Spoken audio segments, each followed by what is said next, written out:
Big stretch. Oh. I press that button. Press this button. Oh my goodness. It is 8 a.m. where I am.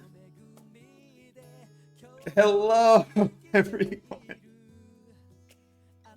I have returned. Oh my goodness, I just realized the follower goal is not correct. But hi!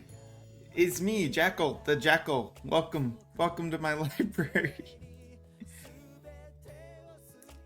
Let me fix this. Hi everyone, how are you? I'm so tired. Oh man, it's gonna be rough if this is my stream schedule from now on. Oh my goodness. But yeah, actually I should probably change the stream title, because what I wanted to do was I kind of just wanted to be talking and chatting about what life's been like where I'm at, and catching up about what's you know what ministry and stuff has been like in Japan and all that fun stuff. Wow, I am so tired. Talking about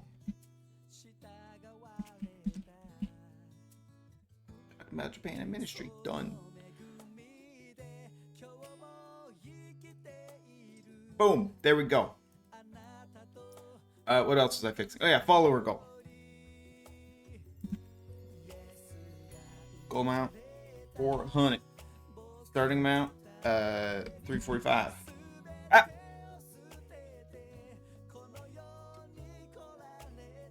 Sorry, forgot about those.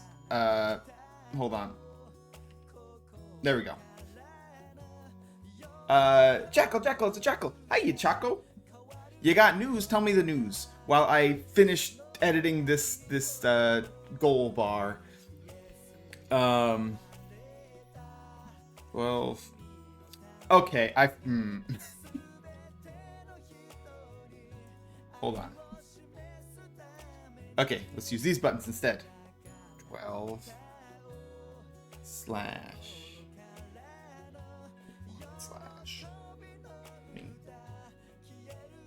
7.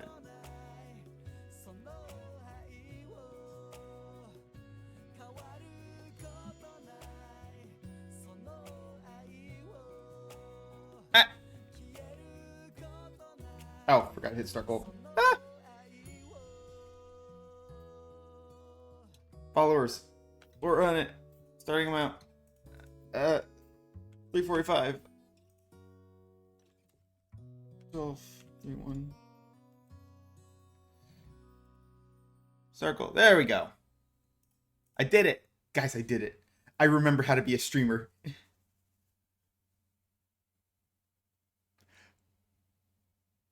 You're what? Wait, what? That developed quickly.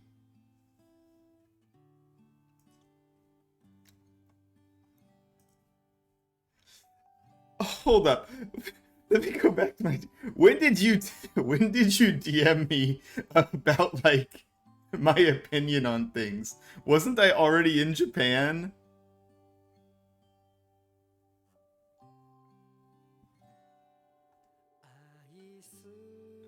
Where's this conversation?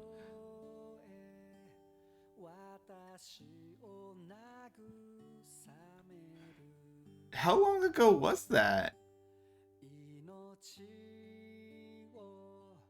You like DMs me, not like asking for my thoughts.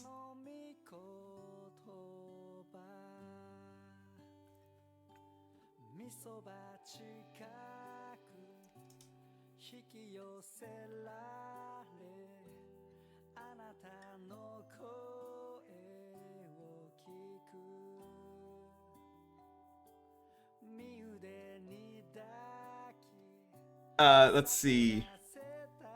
Man, oh my goodness. It's been a year? That was last year? Wow. Wow. Time flies, man. Time flies when you're having fun and going through existential crises. I mean, that's crazy.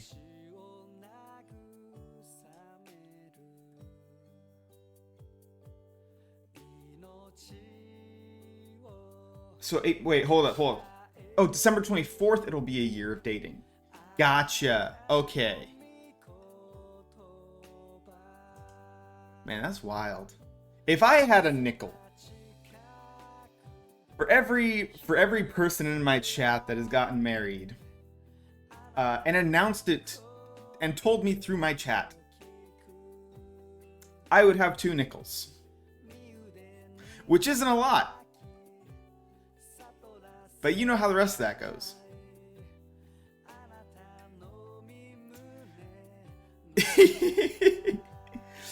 But no, I'm really happy for you. And I'll make the same suggestion I had to Michelle when she got married. And unfortunately, like, COVID hit like right after her and her husband got married. So she was never able to have the honeymoon. No, I think she eventually got to go on her honeymoon. I'd have to check in with her. I haven't seen her in a bit. But she... Hey, none of that. None of that. Thank you so much. But yeah, when she got married, like, it was right before COVID hit. So she wasn't able to really go on her honeymoon. I don't know if she ever did go on that honeymoon she wanted. But her and her husband were really considering where I suggested, which was Schloss Neuschwanstein in Bavaria, Germany. Absolutely beautiful. It's the Swan King's castle, the fairy tale castle. We're just doing it in an elope. Listen.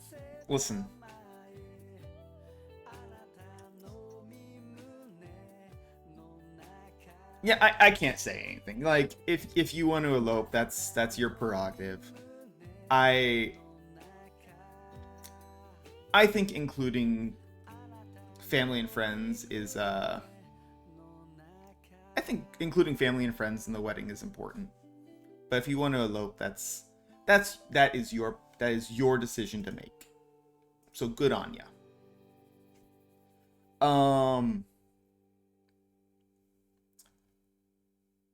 But yeah, so as many as people know now, I live in Japan. I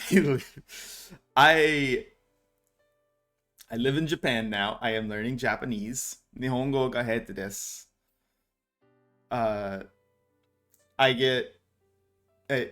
It's rough, man. It's really rough. Shocked.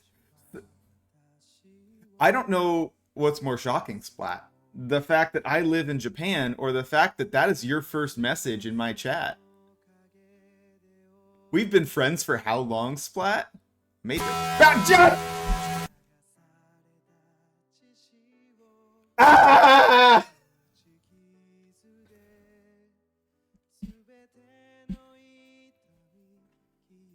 Ah!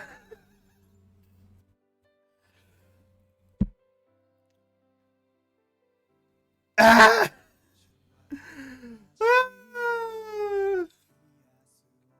Hi, Stitches. Thank you for the warm welcome back. I'm glad to be back. It's been wonderful. It's been oh man, I'm glad to be back. I wish I did not have to wake up, or not wake up. I'm normally up by 7. I wish I didn't have to be like awake and alert by 8 a.m. to stream. Okay, listen, when I played Mecha Chameleon with everyone else, that was 6 a.m. for me. I had to be up at 6 a.m. Monday, it's Monday for me. Monday is my Sabbath. Monday is my day off. I shouldn't be waking up at 6 a.m. on my day off, you guys. That is not restful. That is not restful. Oh boy. Which I guess is like, yeah, that's a good segue into where I wanted to. Oh yeah, Choco said his parents are gonna be there. I honestly didn't want to deal with this ceremony though. We thought we were going to and ditched it. But but but wedding, but a big wedding, but big wedding. I wake up at 4 a.m., but I get going around 5ish for gym so I can get to work on. Okay, so this is actually the topic that I was going to talk about. So, waking up. When I first got to my church, we had, I guess you could call it a bit of a miscommunication because no one on my team knew my church did this. Some churches have, early morning prayer meetings. That's a thing. That's a normal thing. That's a normal thing around the world. They really wanted me at those prayer meetings. They are at 6 a.m. Even when I lived at church, like I can't wake up and be functioning by like that fast. So I have to basically set my alarms for 5 and then gradually like work my way up to being a human being.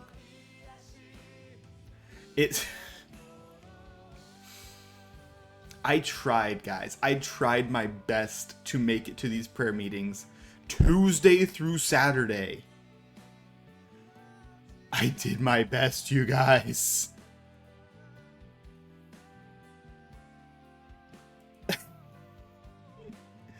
I made it to Thursday.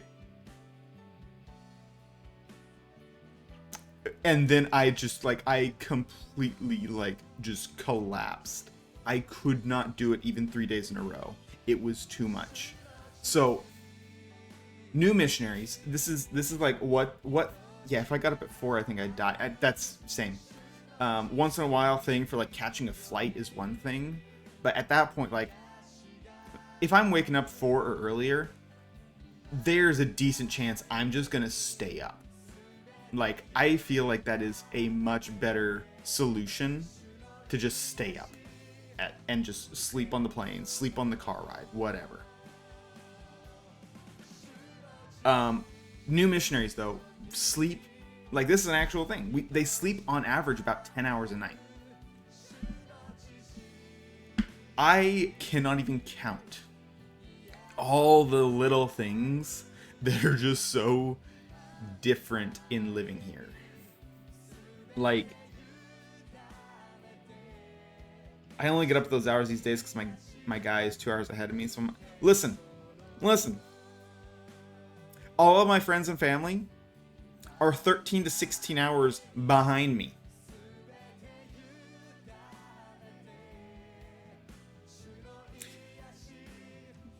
They get a talk when I chance. Toilets are different. Just listen.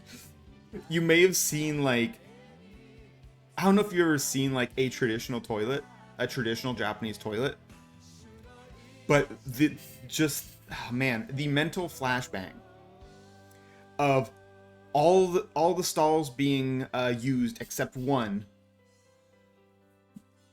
running over to the open stall, looking in and seeing a porcelain like oval on the ground.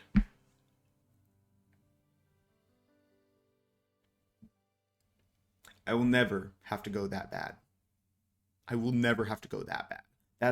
That's another level. That's another level, you guys. I have not gotten to that point yet. Most Japanese I know don't even need. I swear they still put them places for the culture shock, like just for the shock value for foreigners. I am convinced because they have them in the airports. There's no way that like that is a preference enough for them to like put them in the airport. They do that entirely just to mess with foreigners. I am convinced of it. Like, oh, I'm pulling up a picture. I'm pulling up a picture because if you've never seen it,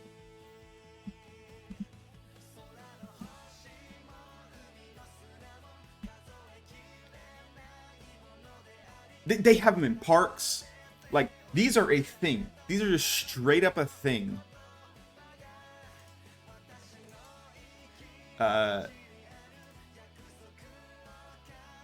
Save image.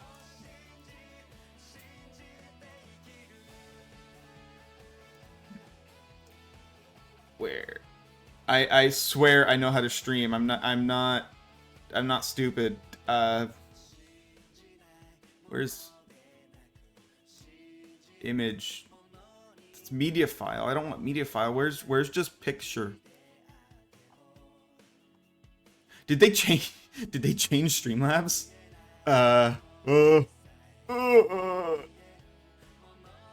Media categories. Oh, there's a media category. Okay. Image. Found it. Other cultures use squat potties? Yeah, some do.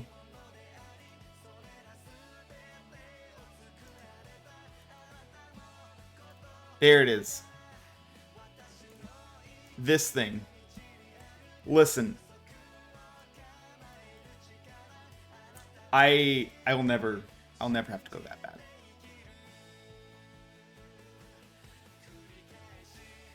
I will never, like, it's... I got off the train at like a rural country train station one time. I really have to go to the bathroom. I walk over to the toilets, look in. Oh.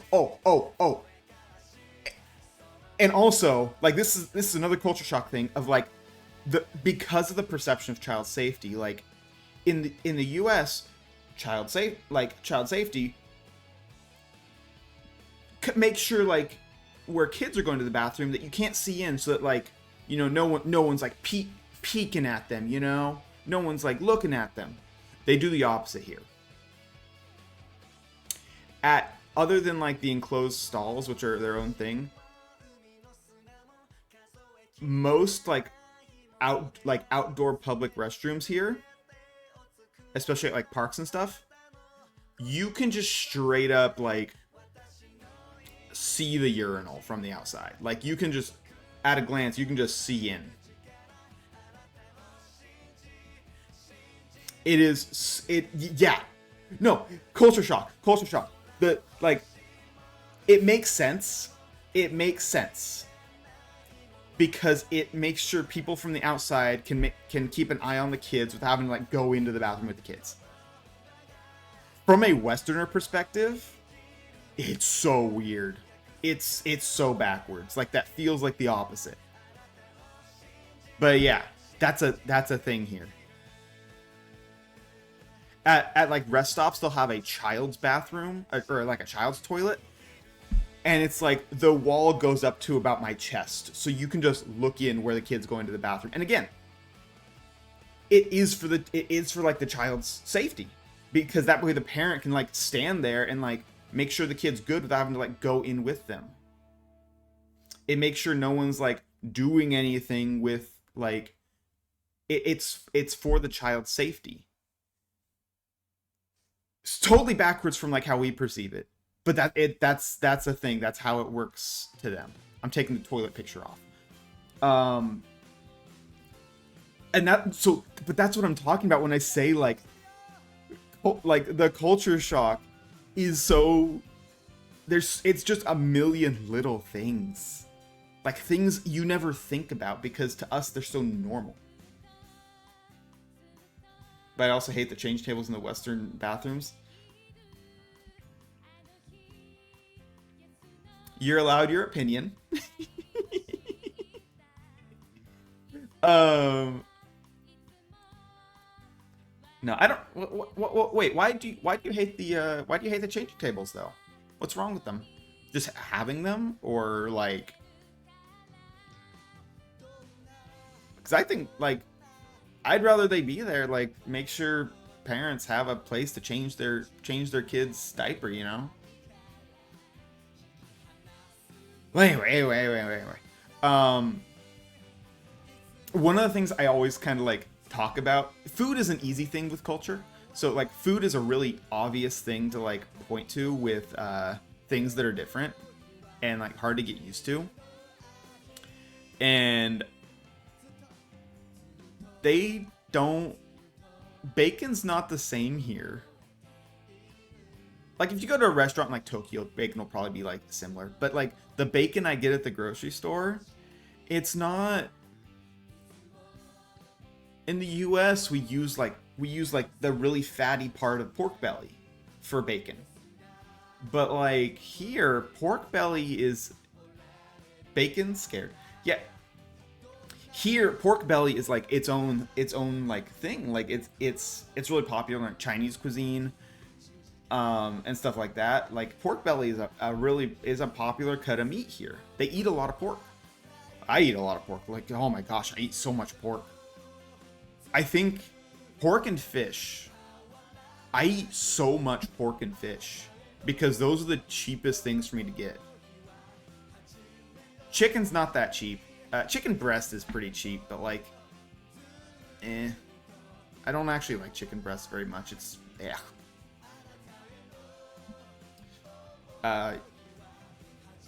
chicken thigh is more expensive than chicken breast here because they actually realize chicken thigh tastes better, which again makes me so mad because that's the best part of the chicken. In the US, like that was the cheap stuff. Like I'd go to the grocery store and get just like a pound of chicken thigh for like $5. If that, not even that. Like a pound of chicken thigh for like $2.50 when I lived in Florida. It was great. Because, like, you just chop it up small, pan fry it really quick. Oh, so good. But here, like, they use that, like, they use the chicken thigh for way more things. So, like, it's more expensive. Have a good lurk, Choco. Yeah, it's... I mean, the bacon. So... they don't use like the fattiest part of the pork belly. They use like kind of the stuff more to the side that has a little less fat on it. And they slice it real thin. And they don't cure it. They treat it with like soy protein or something like that. What I was reading. It's weird. But basically it's not crispy. It doesn't get crispy, it just gets floppy. Snoozing ads. Oh man, only snooze it for 5 minutes. I hate the new Twitch ads. It's infuriating. I will say, so I did set it up that the Twitch ads will be once an hour, but it's like 3 minutes of ads. That's what I have to do to avoid pre-rolls, and it's the stupidest thing. Like, I hate it. Anyway. Yeah, so. See, there's bacon, there's the toilets. Oh yeah, and almost all like Western style toilets have a bidet on them. Do with that information what you will, like unnecessary but nice.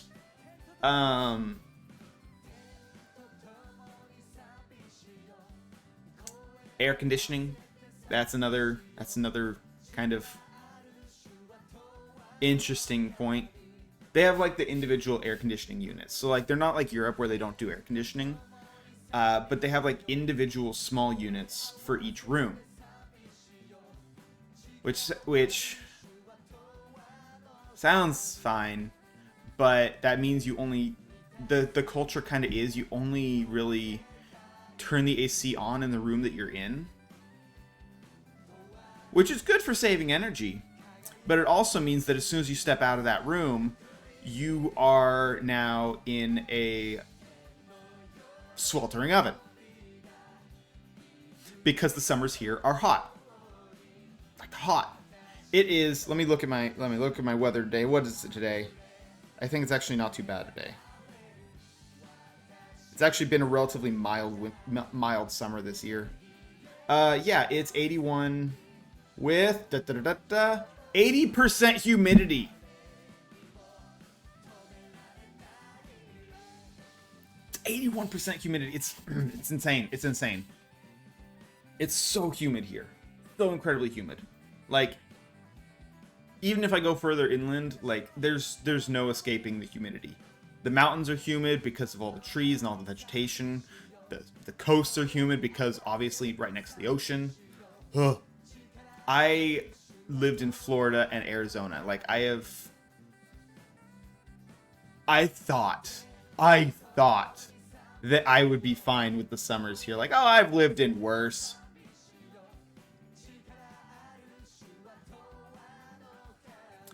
My brothers and sisters in Christ. My brothers and sisters in Christ. It's so hot. Oh my gosh, like it is insane. I go for runs and like I come back to my apartment after my run. I look like I went swimming. I legit look like I went swimming. Islands have more humidity. Yeah, they do. But the thing is like my last girlfriend, my girlfriend in college, she was from Hawaii. And she was telling me how like, yeah, Hawaii is humid, but the wind is always blowing. The wind isn't always blowing here. Like when the wind does blow, it's blowing hard. Like it howls.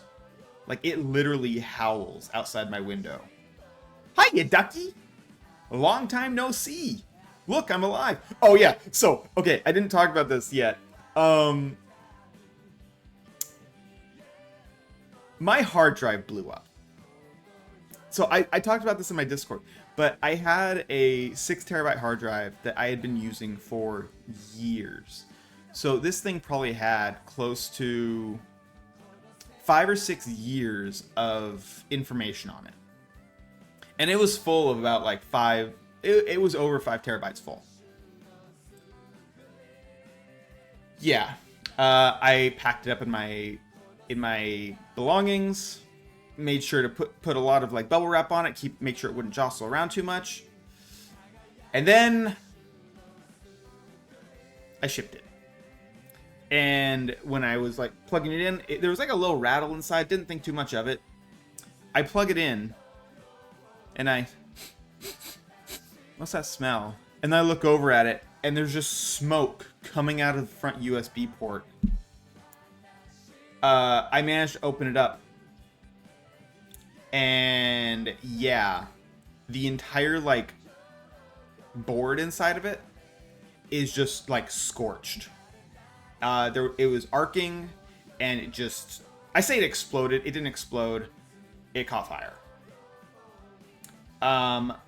So yeah, I did my best to do what I could myself. But the reality, unfortunately, is I cannot recover the stuff that's on it unless I send it to like a professional. And I don't exactly trust the idea. It has a lot of like sensitive documents on it. Nothing that can't be like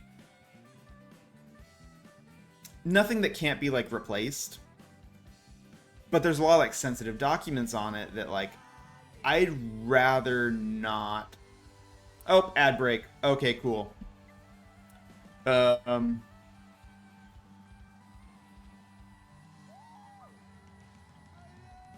know what?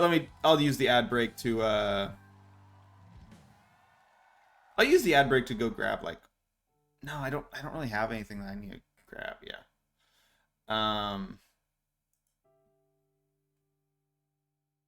No, you're still here. You're not in the ads. Okay. Still, I'm gonna like. Well, want to break from the ads. Yeah. While we have the ads, I'm probably just gonna. Yes, Splat. I know. I'm sorry. I'm sorry, Splat. If I could turn them, if I could turn them off, I would, man. Twitch and their desire for money.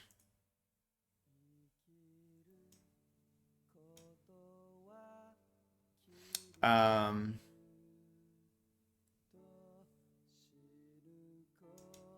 yeah, so I can talk about this. So we just had our like our summer camp, and is there a way to look at the lyrics of these songs while they're playing? No, they don't have the lyrics listed. Cool. We just had our summer camp, and we had like this really big Japanese Christian artist being the speaker and kind of leading worship. It was really cool. And I would say that I was very proud of myself that I was singing along with the music.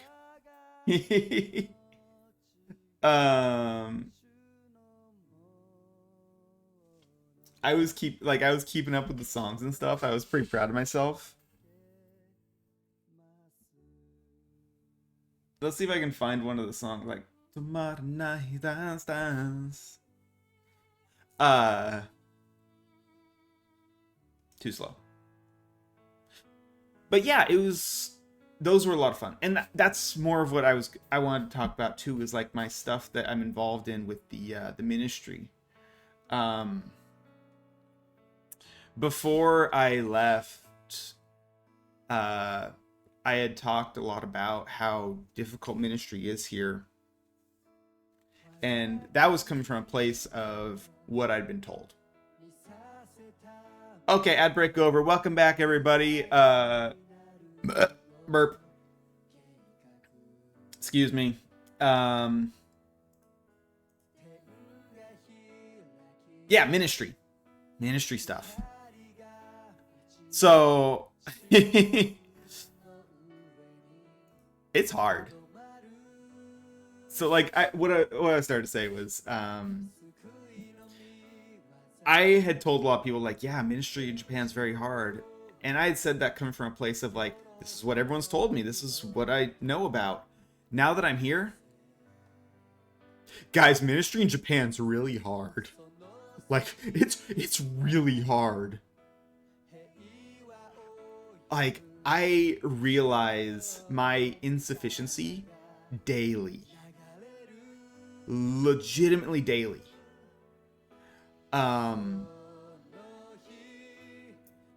Lately, so I say lately, this happened like twice this month, and it was 2 days in a row.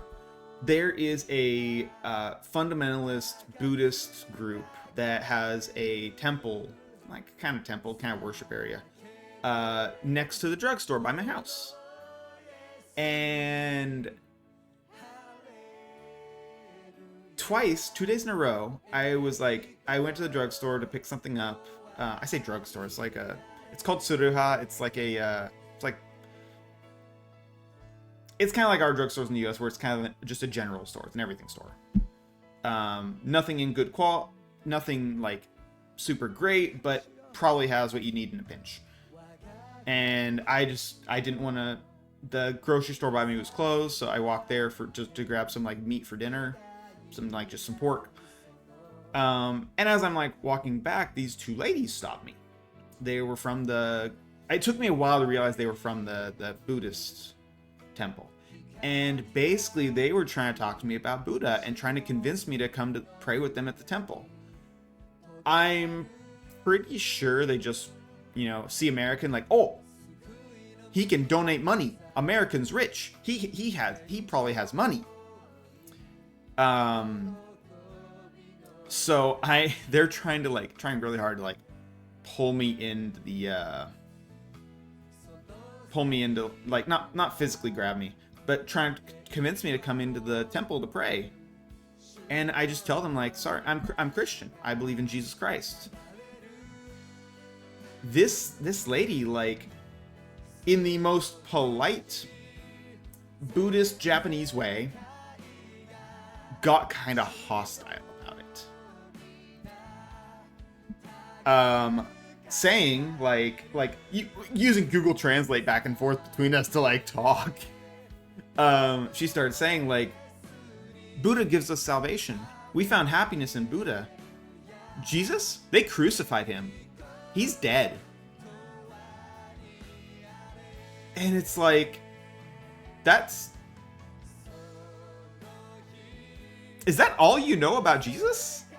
Like, is that the only thing you know? It is sad. And I told them, like, I listen, I really encourage you to read the Bible and see what it says.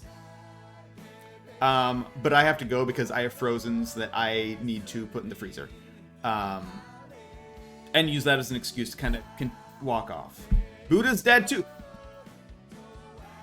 That's what I said! That's what I said! So next day, same thing. Like, I'm walking back from the drugstore for a different reason. I needed sunblock and stuff because we were getting ready to leave for summer camp, and I learned my lesson about not wearing sunblock. And two different ladies stopped me, and they were asking me like, "Oh, where are you from?" America, very, very, very cool. Do you want to come in and pray? Like, trying to invite me in too, and like, they're trying to talk to me about Buddha. And I just flat out told them with, again, with Google Translate, which I don't like using. Buddha was a rich man from India who gave up on the world and died. Just flat out, that's what I said to them. And they just got so confused because they were like, no, this is Japanese Buddhism. Buddha's in heaven. And I'm like,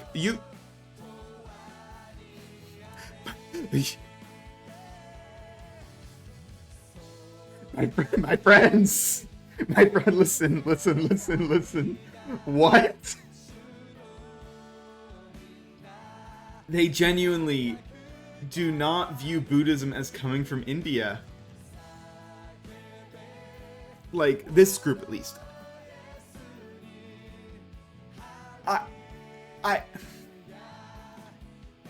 Here's the irony in that. They call it, like, they see it as Japanese Buddhism. Buddhism is Japanese. The reason the Japanese have a writing system, hiragana, katakana, and kanji. Hiragana and katakana come from kanji. Kanji is the first. Hiragana came from like women writing in cursive because they weren't supposed to write, so they wrote shorthand using sounds. Katakana, kanji came with the Buddhist texts. When Buddhism came to Japan from China, they brought the Buddhist text, so people had to learn to write and read to read the texts. Katakana descended from kanji because the scribes who would like copy it would write in shorthand katakana, part kanji. Like basically the radicals. They would write them in the margins to remember what sounds the kanji made.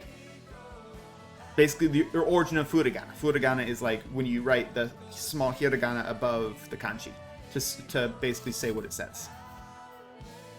It's a matter of the spirit. Their spirit is dead without Christ. They cannot discern spiritual things. Yes. It really is the case. So, after the first one, I was already feeling convicted. But after the second one, even more so, because it happened 2 days in a row. Because of that, I now carry pocket New Testaments in my bag. Like, the small little New Testament. They're like miniature New Testaments. It's just the New Testament in Japanese. I carry those in my bag now, just in case something like that happens again, that I can be like, here. Like, and I want to challenge them genuinely of like, listen, your philosophy is that all roads lead to Fuji. That's a Japanese philosophy. It's like all roads lead to Fuji. Basically that... the same as like the Western idea of all roads lead to Rome. all ways lead to heaven as long as you're a good person. Like, as long as you're like doing your best, all roads lead to heaven. That's the thought. If that's truly your belief, then here's the wisdom of the Bible, the wisdom of Christianity. I am not hiding it. Here it is. If you really believe that all roads lead to Fuji, then this should still lead you back to Buddha.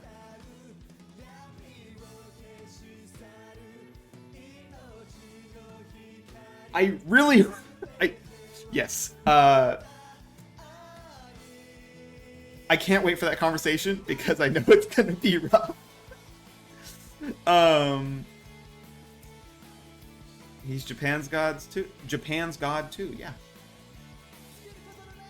Hey, JM, how's it going? Yeah, we're just talking about it. I'm talking about my ministry stuff. And the challenges of Japan. I'll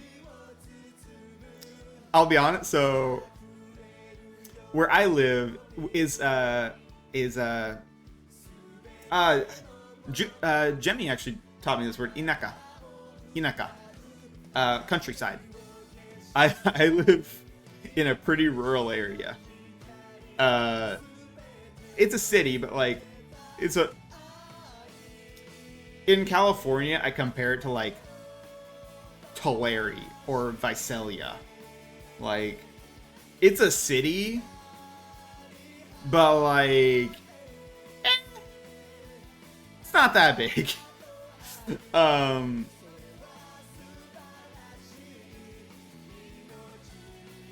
I think it's like 100,000 people, if that. It's not a big city. So pretty countryside. And because of that, there is one. Okay, technically there's two locations. So in that case, there are two non-Japanese fast food restaurants in my city. They are the same one, but there's two locations. McDonald's. How long do I plan on being here? Until God tells me to go home. I'm here for 2 years at a time, but after 2 years, I can, renew my. Basically, just I go back home, work on renewing my support, stuff like that. Visit people, visit the churches that I'm partnered with, all that stuff. Visit family. Meet my niece that was just born.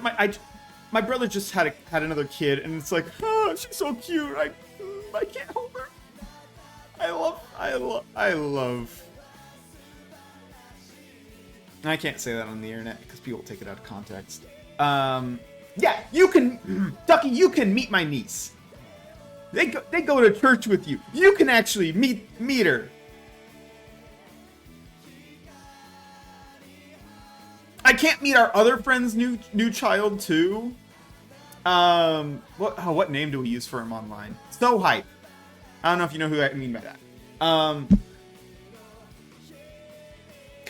Kyle. I mean Kyle.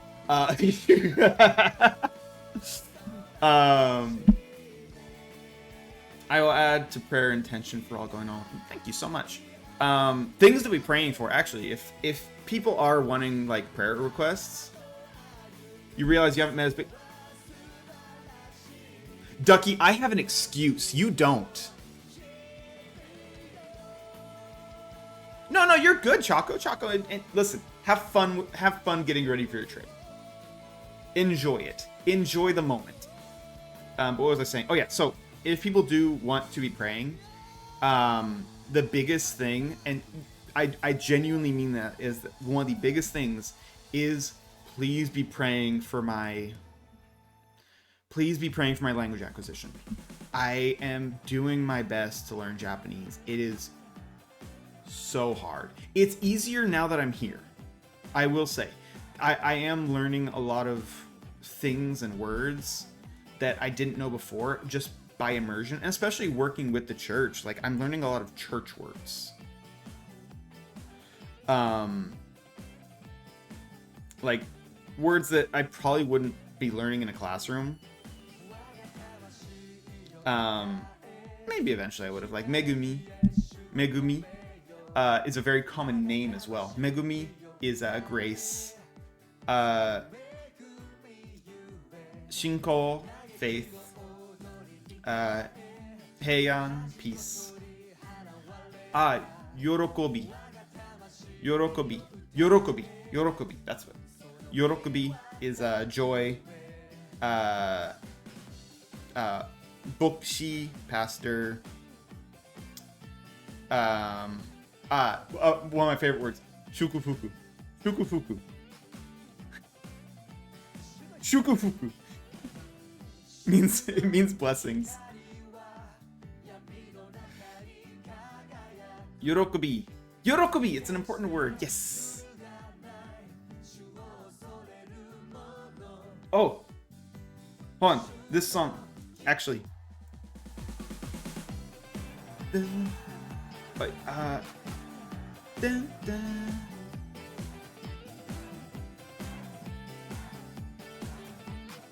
I don't think this is the song I was thinking of, but... No, this is not the song I was thinking of. Where is it?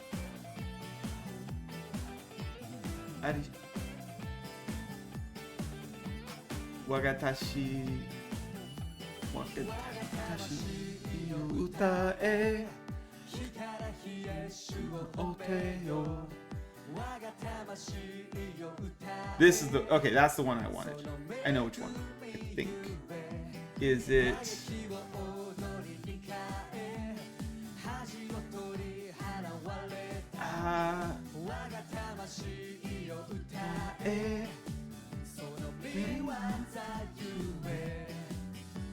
let me find it.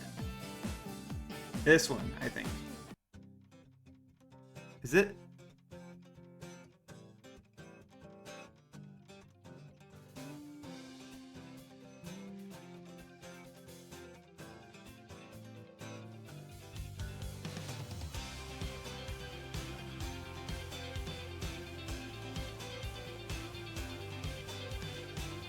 Is it?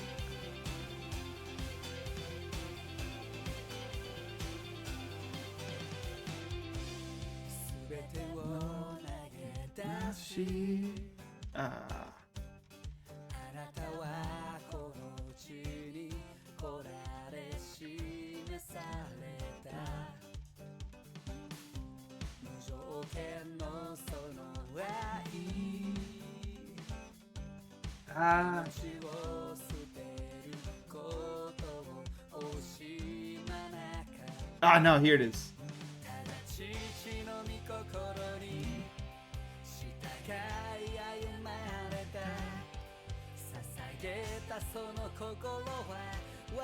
Okay, I gotta find it in... Gotta find it in Romanji, which is the hard part.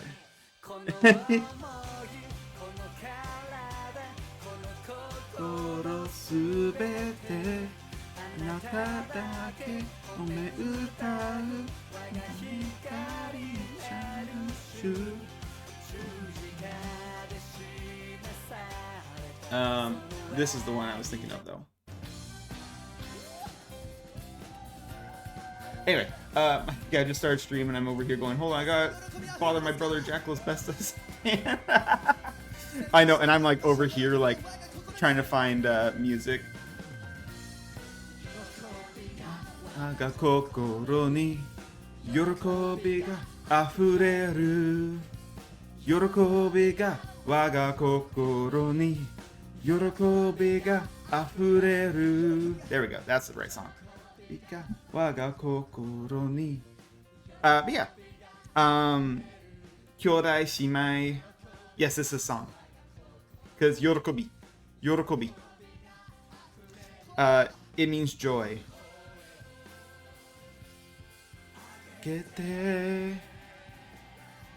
Yorokobi ga waga kokoro ni is I have joy in my heart. Yorokobi ga afureru. The joy is overflowing.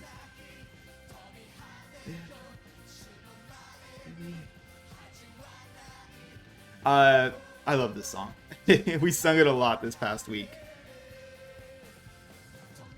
Nai dance dance. Tomaranai means like don't stop. So the lyrics go like Tomaranai dance dance. Tomara nai dance dance. Like, don't stop dancing. His name, it's a singer. His name is Takafumi Nagasawa. Takafumi Nagasawa. Afureru.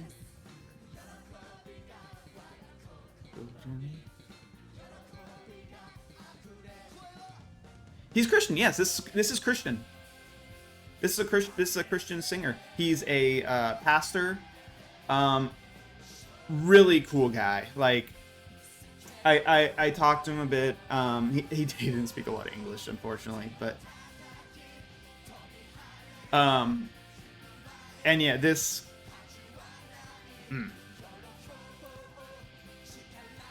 Gosh, I'm gibberish right now. How do you think I feel? I've been awake for like an hour. I can't use that excuse after. You know, after an hour, I can't use that excuse. That's not. Tomara dance dance. So yeah, but be praying for my language acquisition. That's dance. That's so dance, man.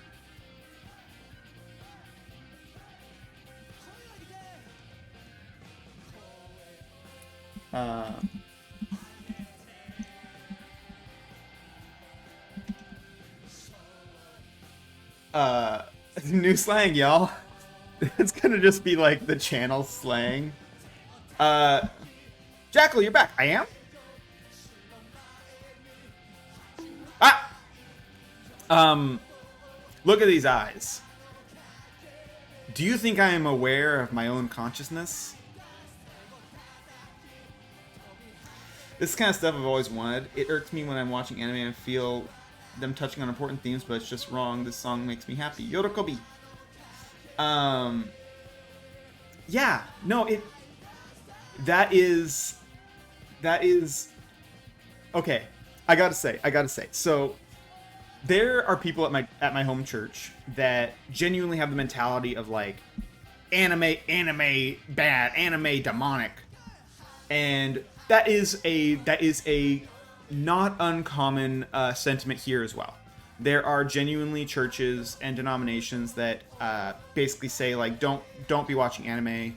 The industry is really bad. The industry is toxic and demonic.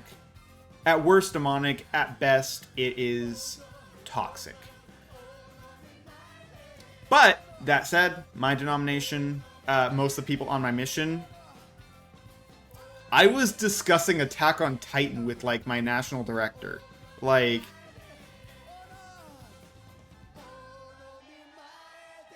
it, like the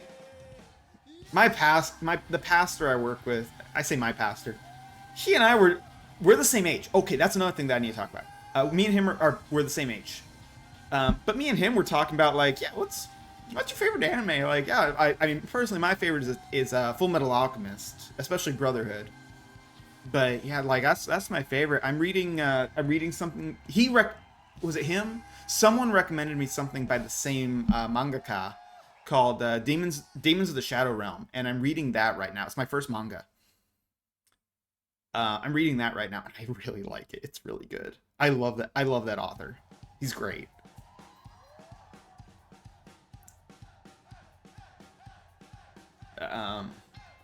But yeah, so I mean, they're right, but hold fast to what's good and things are good. Yeah. Like, have you seen Vinland Saga? Vinland Saga has like Christian, like, it's just Christian themes, and it's based on a real person who, in real life, came to know Christ. Let me go back to this. Demons of the Shadow Realm. Not demons, daemons.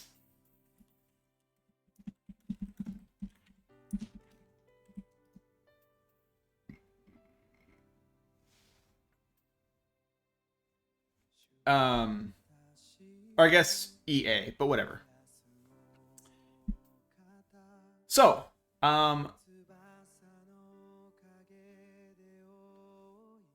but it would trouble a lot of people. Neverland would. I think I watched like the first half of the first episode. I didn't really. It. I forget why I didn't watch it. I don't know. I just didn't. It just didn't click. Um.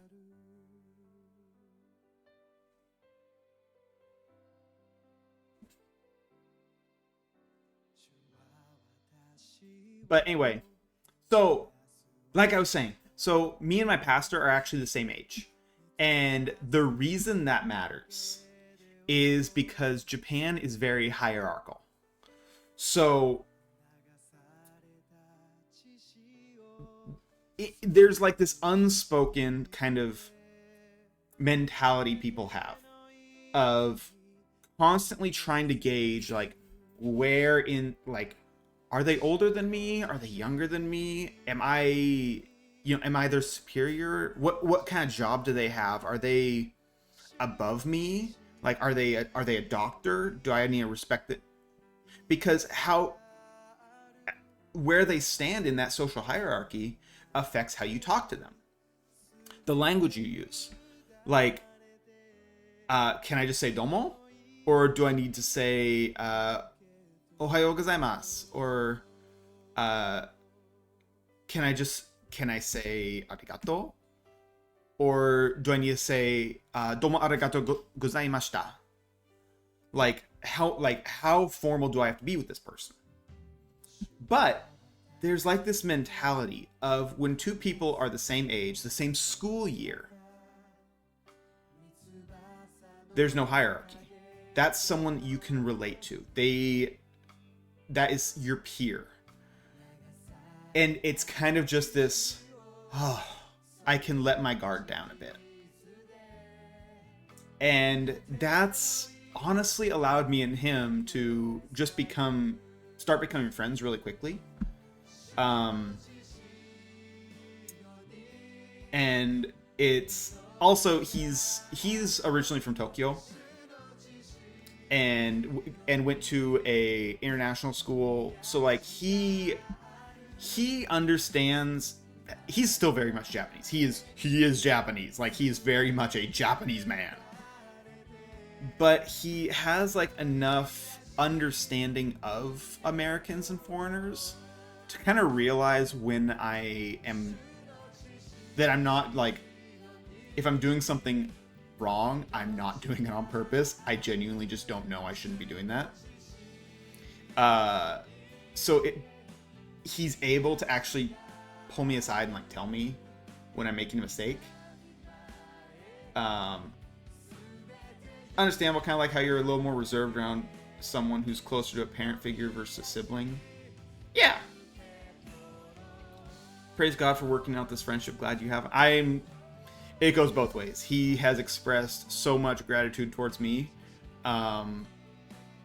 because I am just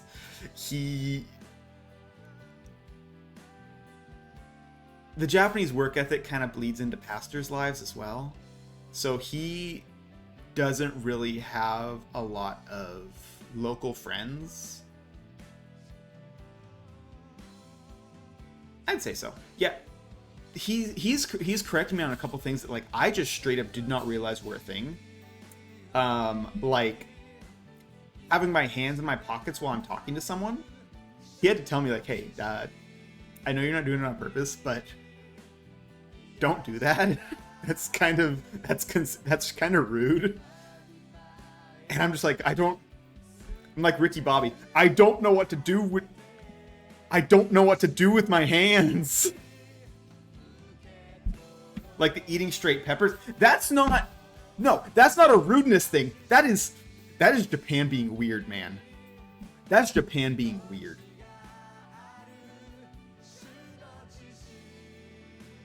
I'd say they're weird. I love them. I love it here. They're fantastic. I'm tired all the time. I don't know what's going on most of the time. I struggle through daily interactions, but I love it here, man. That's being more Japanese than you. Listen, okay. I don't know if I said this in Discord or anywhere, but like I made a comment to him while we were like coming back from an event. And I was like, yeah, I mean, I think I'm adjusting more, but it's not like I'm more Japanese than when I got here. And he was just like, no, you are. You are definitely like, you are more Japanese than when you got here. Like you're doing really well. Believe me, like you've only been here a few months and you're trying. Like that's more than anyone can ask. I'd say it's similar, Chaco. When in doubt, always mirror the other person. Yes, I would say mirror the other person, but that can also lead to making things worse. Um, because for example, if it's someone that is younger than you and is speaking to you, or so rather, if it's someone older than you and they're speaking to you kind of in that tone where it's a bit more, um, I'm speaking down to you, it, and you are mirroring them, you can be really offensive by like, yeah, we're on the same level, like we're peers. Like, look at me, I'm just gonna talk to you casually and um informally. And it's like, yeah, don't do that. Here's the thing, I'm a foreigner. I it For anyone who doesn't know, like I look pretty close to what my model looks like. If anything, my real beard is bigger and my hair is not. I don't have this hairstyle anymore. Um, Hi Stella. I'm not acknowledging those emotes. Um, what if they're being rude though, or they think it's mocking?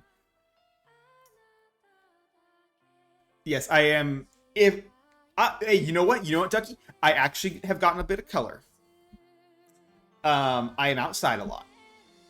I have, like, you can tell a difference between my arm and my stomach now. Like there is like a noticeable difference. So me. No, he's just pasty. Me. um Definitely easier to gauge things in your own language, even in different areas of the U.S. But another language and country, yeah. And there's a lot of like non-verbal communication that I haven't figured out yet. I'm already like a really observant person with that stuff, or at least I try to be. The thing is, like, I don't make it super secret that I'm on the spectrum, and one of those things is that I'm not intuitive on like people's body language. I care, I can empathize, but I can't tell how someone is, like, unless I ask. So I will normally constantly ask, to some people's annoyance. And but any body language that like would tell me how people are, I learned like analytically. I learned to look for it. But then here, it's all different. It took me like 2 months before I realized when someone is like gesturing, come here, they don't do like palm up, like hold your hand out, like palm up, and like come here. It's palm down, come here. And to me, that looked like they were kind of like telling me, no, I don't need your help. It's okay. You can walk away, like shoo. So it took me forever. Yeah, I thought they were like shooing me. And I was a little confused, like why they were doing that. It's like, I'm over here. Like, why are you shooing me? Even worse is talking to one of the other missionaries. I found out that apparently the palm up can, in some situations, have kind of a suggestive tone, like a kind of a come hither type tone to it. And I was like, I had this like, oh no,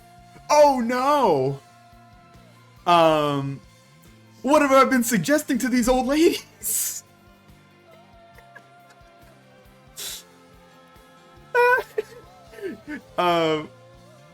Most of my church, like, I'd say the average age is about 65, and I'd say about 80% of them are women. So, yeah, not the old ladies.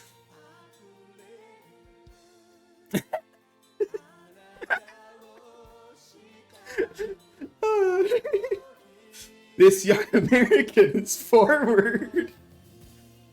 I know everyone's like, "Oh man, you're still so young," and I'm like, "I'm a 30-year-old man. My knees hurt."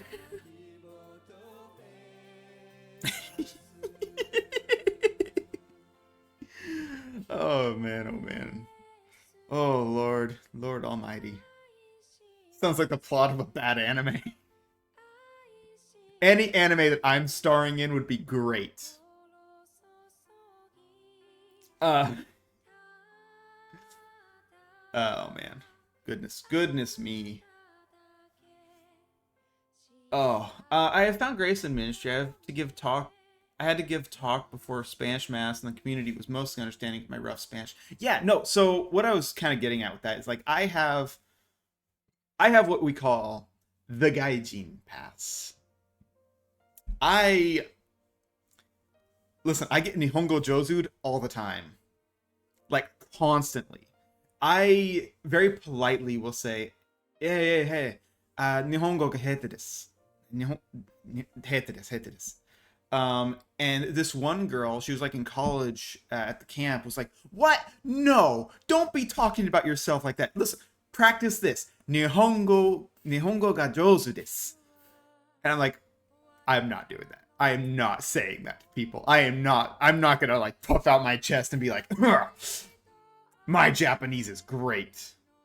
I am not gonna Nihongo Jozu myself. If you've never heard that term, Nihongo Jozu, Japanese are very encouraging. They're very polite. They're very encouraging. And if you try to speak Japanese, especially in like Tokyo, there's a super high likelihood that whoever you're talking to won't answer your question. They will just go, "Oh, Nihongo Jozu," which means, "Oh, your Japanese is so good." It's like, my friend, answer the question. Where's the McDonald's? American need burger.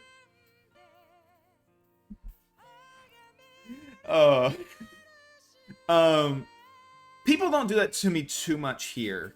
If anything, they can do the opposite, where they will just keep talking to me. I sent a meme to the Discord. Let me see, where was it? It was in generic memory. Let me put it on the stream because it's so true. Where is it?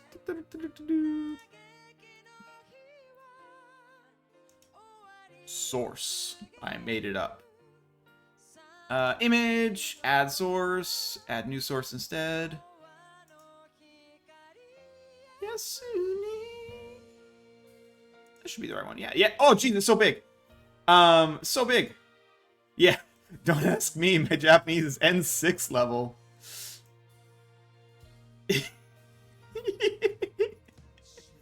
The foreigner power comes from burgers. Not sure if bad anime or r/no sleep story. Listen. The looks I get from the workers at the McDonald's when I walk in every time is like, I should help him at the kiosk. He clearly has no idea what's going on. And they're half right. I know. Listen, they're half right. I know how to switch the language to English. It's fine. I can't remember what prefecture is kind of passive aggressive in a phrase they have. It's like, are you new here? Kyoto. It's Kyoto. If it's very passive aggressive, it's Kyoto. Kyoto is. I love hearing like the turn of phrase the turn of phrases they use in Kyoto. It's so funny. Like one of my favorites is like, "That's a nice watch you have." Look at the time. Go away. Or, "Oh, would you like some more tea?" As in, "I see you finished your tea. Leave." A lot of yeah, it's really funny. And if you don't get the meme that I hear, the JLPT, the Japanese Language Proficiency Test, is N1 through N5. N5 being the lowest. So to say like my Japanese is N6 level is like, yeah, ni hao, am I right, guys?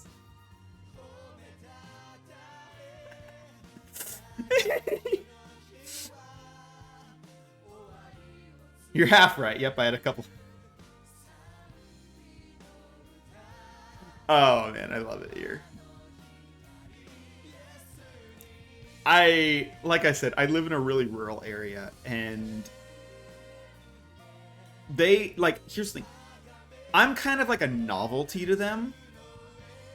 Like most people are very.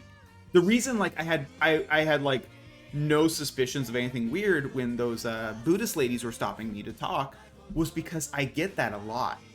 Like I get stopped all the time.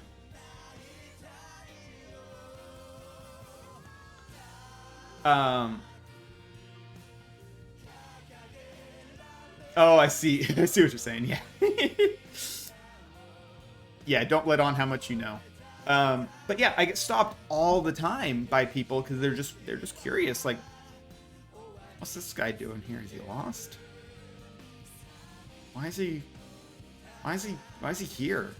So they talk to me, and they like the people who know enough English to like ask me questions talk to me, which isn't a lot. It's very rare. But my favorite interaction, I posted about this on Twitter, is I get this all the time. It's like, oh,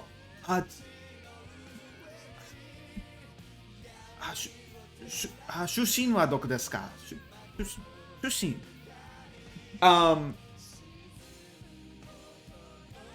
They're asking like where I'm from, and I'm like, oh, Los Angeles. Listen, this is another thing. I can't say Los Angeles. I have to say Los Angeles. Los Angeles. Because if I say Los Angeles, they'll be like, huh? Huh? What's that? Los Angeles. Los Angeles! Otani Shohei!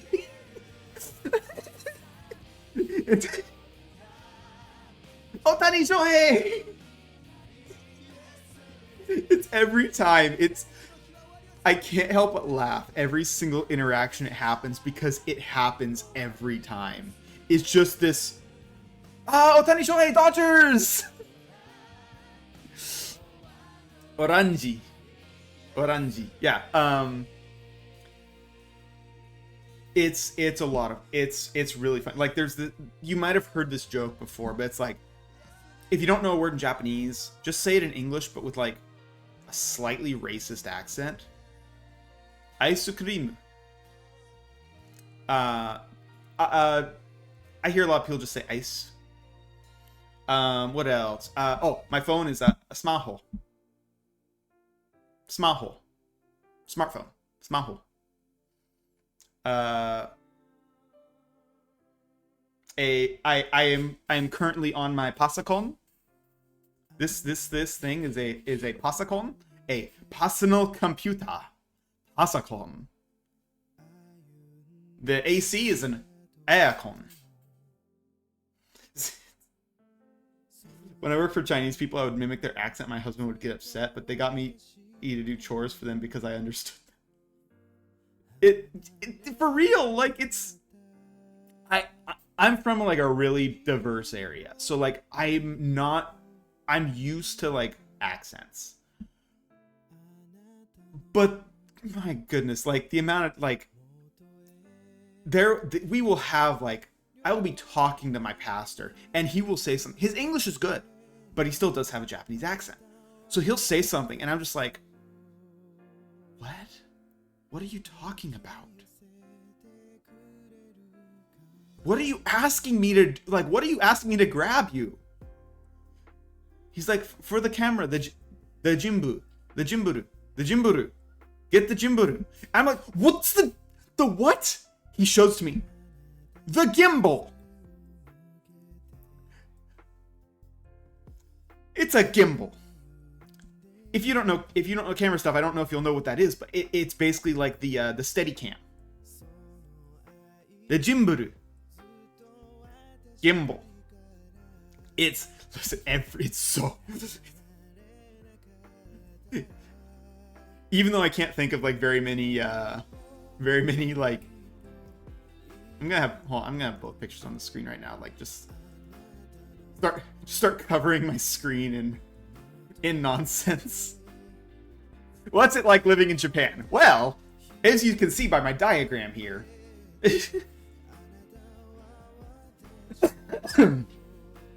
Oh, I miss this. Oh, goodness. I love when the screen...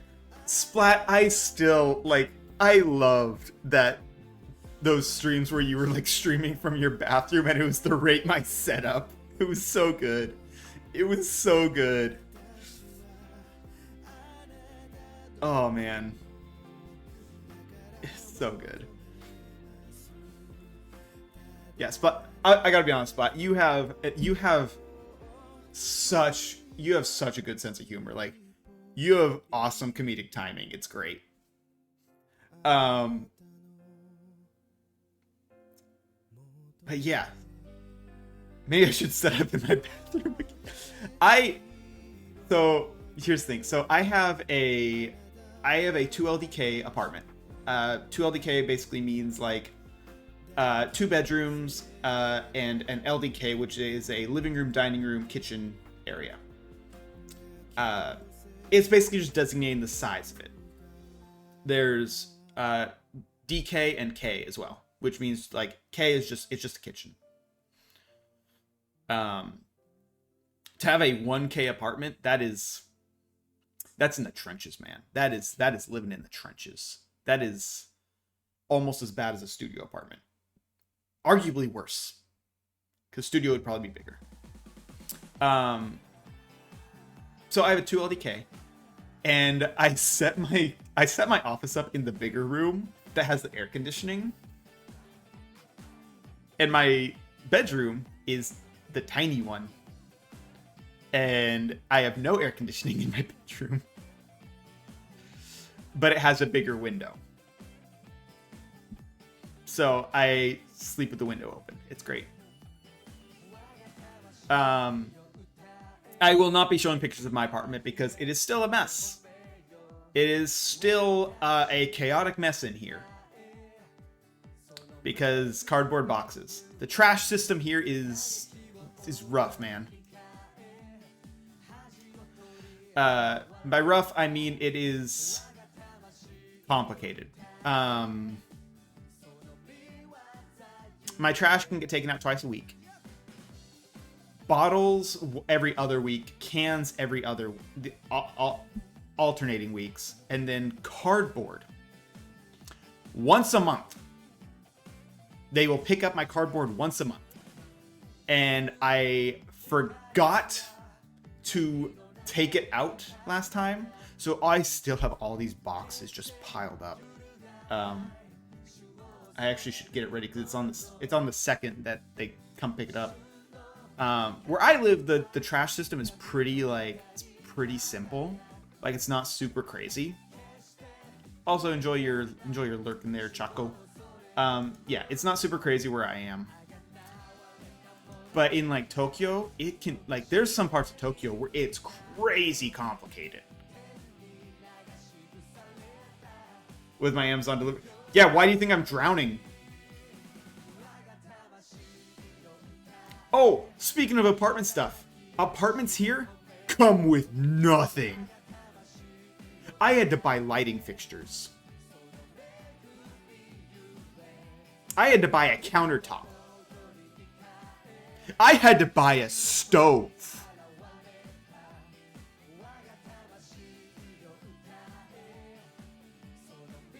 Y'all, I had to buy curtains. Literally, it's just rooms. Sounds like Germany. Countertop. I had to buy a countertop. Fridge, yeah, that makes sense. Washing machine, yeah, that makes sense. Curtains, I guess that makes sense. Bed, obviously, like, buy your own bed. I sleep on a futon. I sleep on, like, a 1-inch thick futon. A lot of apartments in Germany, yeah. You have to have counters built. Yeah, I got like one off Amazon. What more could you need right now? An office chair. I literally stole one of my dining room chairs and am using that as my desk chair, which I really shouldn't be doing.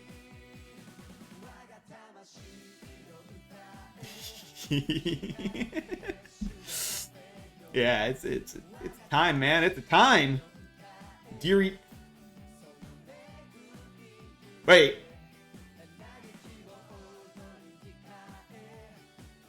Wait. Wait. Who are you? Who are you? Is that your Ducky? Is that your sister?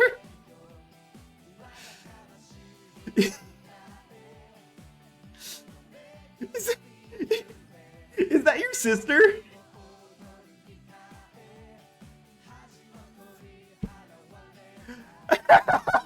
That's fantastic.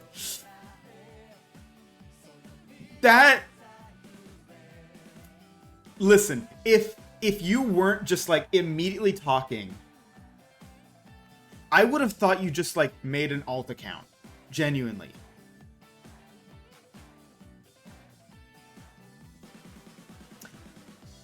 So, wait a minute.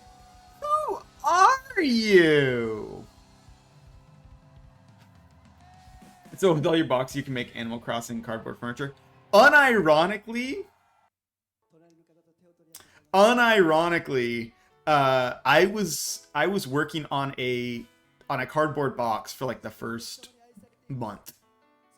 Like, I had my laptop sitting on a cardboard box, and that was my setup for like the first month I was living in this apartment before I got my desk. When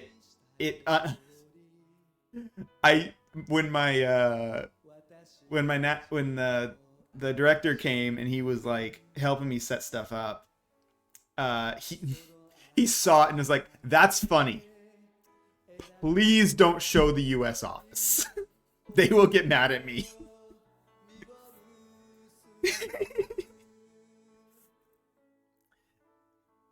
Like, here's the thing, like I am too low maintenance for my own good. Like I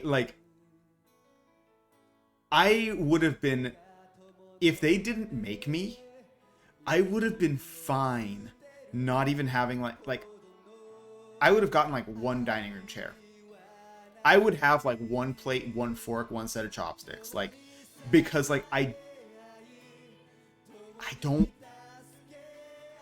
need a lot. Even this desk, like a lot of what I have is because they were like, no, get actual stuff, please. Like, you don't have to live in squalor. And like, but I'm fine. They laugh because I am like peak bachelor. Like I am like definition bachelor. It's so funny. They find it very funny. It's also why they worry about me a lot. one of the things about my placement, and I am trying to be very like, with anything regarding like my placement, the extent of what I say is like, I've mentioned I live in a city of like 100,000 people. I don't think that's the craziest like thing to say, but I live in Tohoku. I live in Tohoku means east north, so I live in northeastern Japan. That's about the extent of what I will be willing to say about where I am. I will say I live in Place Japan. Like, I take pictures of where I am. It's like, say, Place Japan. That's where I live. But the thing is, and this was the biggest concern about my placement, is the fact that I am really far from the rest of my team. My supervisor is the nearest person to me physically, and he's about a 2-hour drive away. Like, if I am really reliant on my church for everything I need, for like all the help I need. People make trips out to see me kind of frequently. Not as much this month, which is I will be transparent. This month has actually been kind of rough on me, because of how much we had 2 summer camps, no meeting with the other missionaries this month. I think at the beginning of the month they came. My supervisor came, but aside from that, like, it gets very isolating, and I knew that coming in. I was fully aware of that, but knowing it and dealing with it are two very different things. It can be kind of rough. This month was pretty rough. Yesterday was actually really hard. Yesterday was Sunday. Had church, which was good, but like, after we got back from summer camp, then on Saturday we had a youth event that I was helping with, and then Sunday's church, which as much as I wish it wasn't the case, it's pretty draining on me. Sitting and listening to a sermon entirely in Japanese, it gets exhausting. Like, it gets pretty exhausting. Because I'm trying to listen, I'm trying to follow along, I'm trying to pay attention. It's mentally very draining. So, yeah, last night especially, like, I started getting really homesick. It's also different when you're in a different country. It is. Yeah, so I was just getting kind of homesick last night. I ended up getting like some, I got McDonald's, which is usually what I do when I'm homesick, as I know, America burger. Why is there a squat toilet on the screen? Don't ask questions. Don't ask questions you don't want to know the answer to. Because I'm talking about culture. Get cultured, Stella. Get cultured and use the squat toilet. Even though I won't. But yeah, I do tend to get McDonald's when I'm feeling homesick. It's kind of my... It's really just like the most American thing I can get. It's not quite the same. Like, the meat, I'll be honest, the meat doesn't taste quite the same. It's still beef. Are you using a probably using a VPN. My ads are in Japanese, so they don't work on me. But at the same time, I love Japanese ads. Like, I absolutely love them.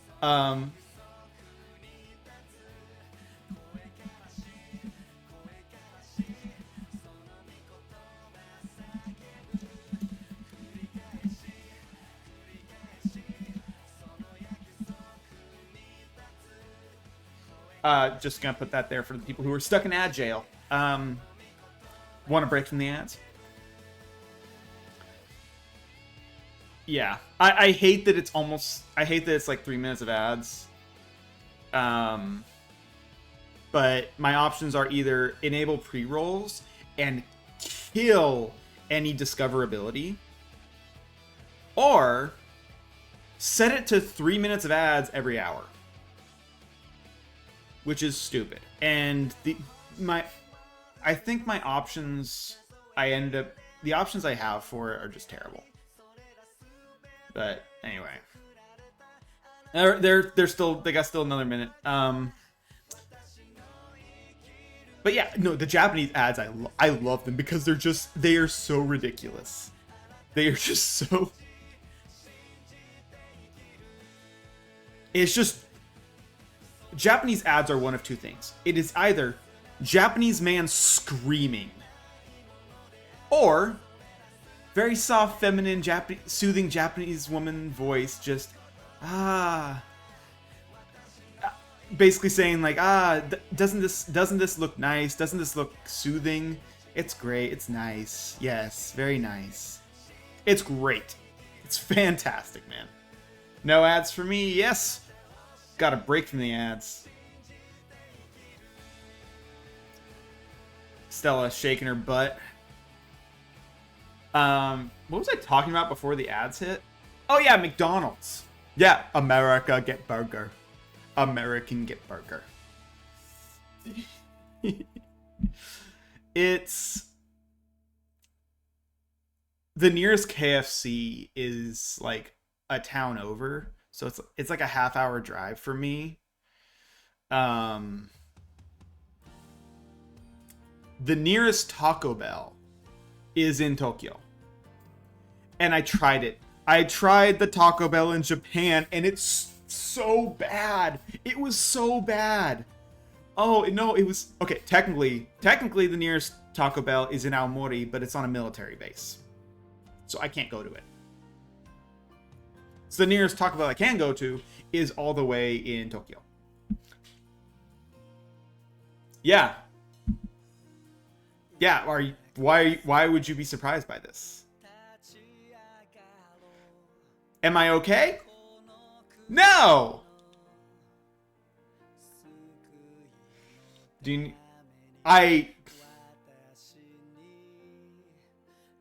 So that was while Okamura and her husband were visiting. So I went there like right before I went to hang out with them. So they were my therapists after that. They got to hear my my complaints. Oh yeah, did I don't know if I think I kind of told you guys. Jimmy Roka and Okamura visited me. Not here in my town, but they were in Tokyo. So I went and hung out with them for a week. It was great. It was a lot of fun. I gotta show them around. Not Jemmy. Jemmy knew more than me. It was also my first chance of really getting to be a tourist in Tokyo. And we did a lot of cool stuff. We did a lot of cool stuff. We went to a Kirby cafe at the Tokyo Skytree. I have a Kirby mug now. And a Kirby toaster. I've shown my Pollo. I have a Kirby toaster that toasts Kirby's face into my toast. It's great. Hold up. I'm gonna where's it? I'm gonna put another picture on the screen. Where's the Kirby sandwich? Kirby sandwich. There it is. Kirby sandwich. Save image.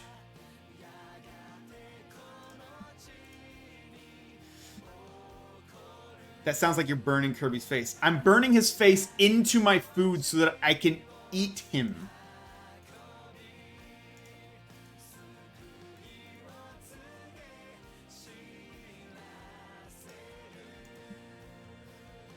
Done. Ah, it's so huge.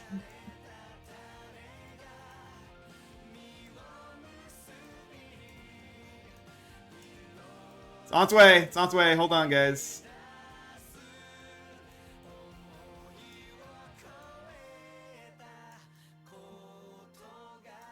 Kirby sandwich.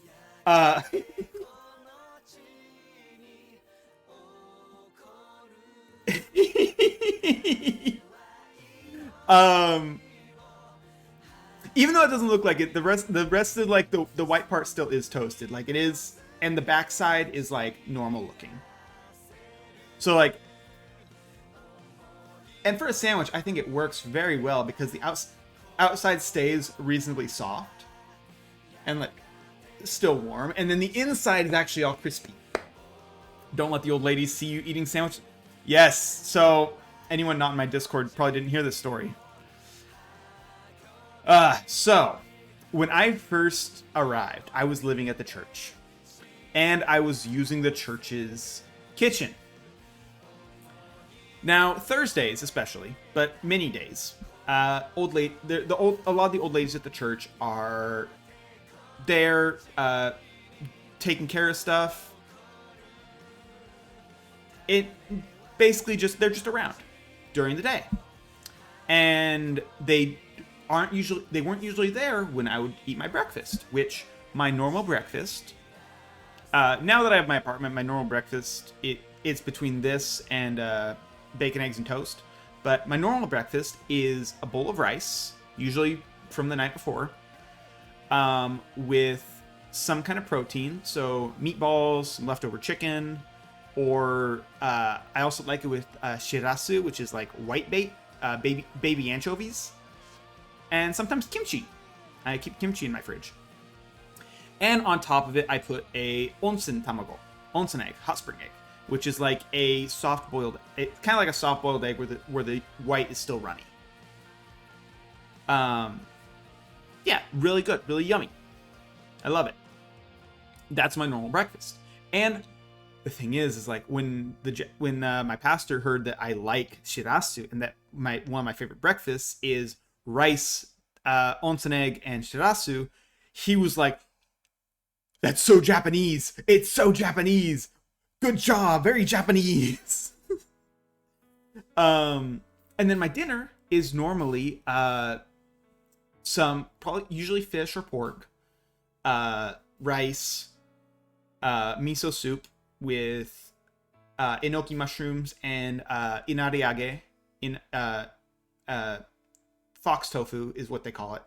Inari tofu. It's the puffy fried tofu. And yeah, miso soup with that stuff in it, which is, again, a very Japanese choice of toppings. And yeah, some shredded cabbage. That's usually my dinner. So, like, very, very Japanese dinner. Like, my pastors, when they would see me do that, were like, oh, look, you know what you're doing, man. This is, you're eating with chopsticks. Like, man, this is super Japanese meal. Like, so impressed. It's like, they get impressed by anything I do. And then for lunch, because I recognized I needed some familiarity, I was making myself sandwiches. There was a local bakery where I'd go and get the bread, and it's like that. The Japanese bread is like that really thick, like French toast milk bread. That's what most of the time it is. It's good. But yeah, very normal American style sandwich. Mustard, mayo, ham or chicken, lettuce, tomato, avocado. Good stuff. Good stuff. That was the only meal that the old ladies were seeing me eat. So, they genuinely started to think that was all I knew how to cook. That was the only thing I knew how to make, was sandwiches. And they actually even asked my pastor, like, hey, does he eat rice? Does he like rice? And it's like, of course. I eat so much rice. Especially now, like now I eat even more. Like I eat probably like 2 cups of rice a day. Uncooked. Like the raw weight 2 cups. I eat a lot of rice. And it's all local too. It's great. This poor American boy doesn't know how to cook. He's a bachelor. He doesn't know how to cook. He only eats bread. Like, this is already something I experienced before I came here, was this weird assumption that because I'm single, I don't know how to cook. No, I'm a good cook. When I'm with my family, I'm the one who cooks. Like, Thanksgiving, I cook everything except the turkey. Like, I've made everything except the turkey before. When I was taking care of my mom, when she broke her collarbone, I was the one who was making dinner almost every night. Got my family to really like miso soup. Yeah, I made my favorite things. I can't wait for winter to make it. Is tonjuru. Tonjuru. It's like Japanese stew. It's like a miso soup, but like a stew. So full of root vegetables and pork. Oh, it's so good. So yummy. So yummy. So yummy. I love tonjuru. Not tanjuru. Not tanjiro. Tonjuru. Tonjuru. Yummy, yummy, yummy, yummy, yummy. Yeah, so that's that story. That's a Anyway, hanging out with Jemmy and Mira. We went to the Kirby Cafe. I got this Kirby toaster. It's sick. It's awesome. I love it. We did karaoke, and I sung Live and Learn. Jemmy sung like all Japanese songs. Pretty great. Quinn sung Mira's husband sung Take Me Home Country Roads. Her husband's really funny. I love that guy. Man, what else did we do? We did quite a few things. We went to a Ghibli themed restaurant called Corn Barley. That was really good. Yeah, it was fun just hanging out with them. I spent some time by myself too. Like I walked around Meiji Jinga, the Meiji Shrine in Tokyo, the big shrine. It was very sad. I was praying for people.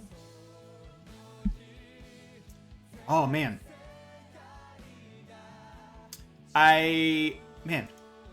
So scatterbrained right now. I also didn't eat breakfast this morning. I had no leftover rice. I'm also out of bacon, but I do have ham. Do I just fry up the ham? Should I just fry up the ham?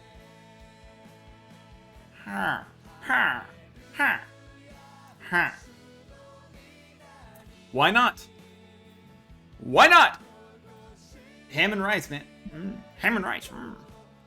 No, it wouldn't be ham and rice. I don't have any rice. That's what I was saying. No, if I do have some teriyaki meatballs in my fridge, and some I also have ones that are in this tomato sauce.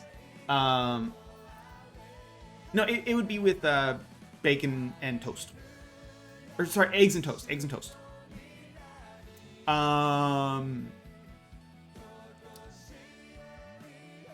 That's another thing. So anything with tomato in it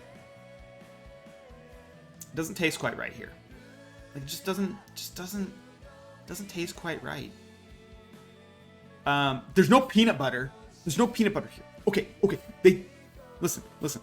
For like for like bread toppings and stuff, or like shaved ice toppings, they don't have peanut butter. But you can get something they call peanut cream.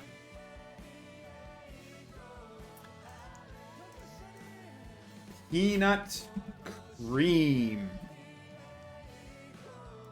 Let me see if I can find a picture of this stuff. Nope, it's showing me peanut butter. It is not accurately showing me peanut cream.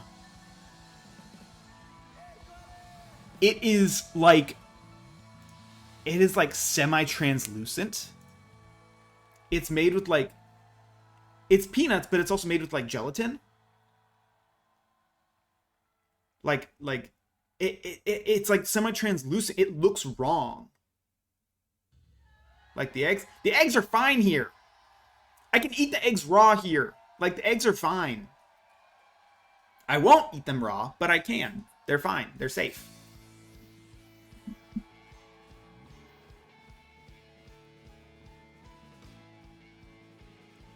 Oh, the 7-Eleven gelatin eggs. No, that's different. That's fine still.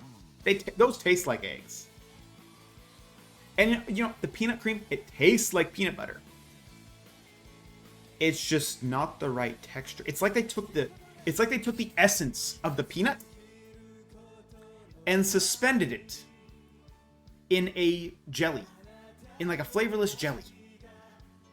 That's what it tastes and feels like. It's not, it does not have a peanut butter texture. It's wrong. It just feels wrong. And it's also really sweet. It's like, here's the thing. Peanut butter is so simple. Peanut butter is 2 ingredients, 3 at most. Peanuts and salt. Peanut, salt, and sugar if you want a sweet peanut, if you want like a sweetened peanut butter. But for like desserts and stuff. But like, why are you over-engineering peanut butter? Why are you over-engineering? You just grind up the peanuts. They have enough oil in them. They'll make a paste. Why are you making it like a cream?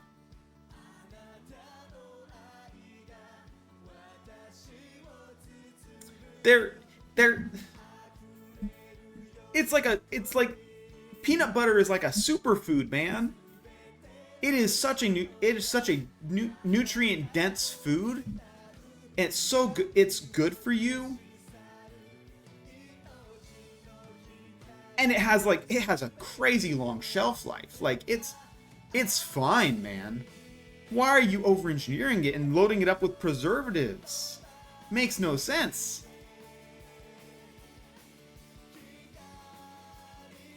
Don't make no sense, man. Burp.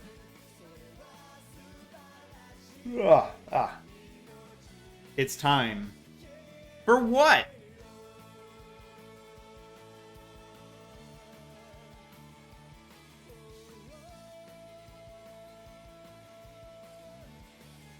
I could just ban him. It'd be so easy. Just one button. Just one button. I could ban him. I could ban him. He could be gone. Gone forever. It'd be so simple. Oh, I see a Final Fantasy Fan Festival badge. When I was with Mira Okamura, we also went to a Final Fantasy cafe. Had drinks. Non-alcoholic drinks.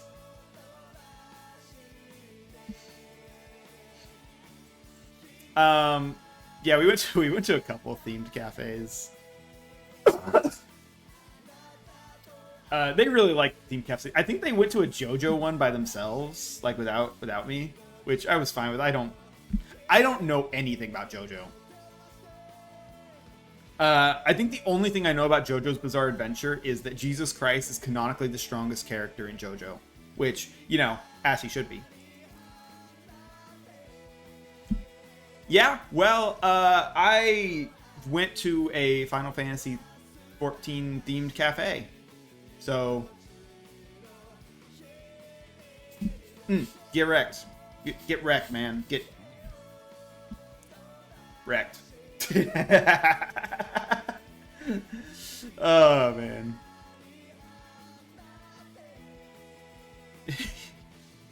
I'm gonna have to eat after this. Oh, man, it's almost like 10 o'clock. Oh. Gonna be lunchtime soon. Jackal, eat. No! A bit too sickly to leave the house often, so I don't have that option.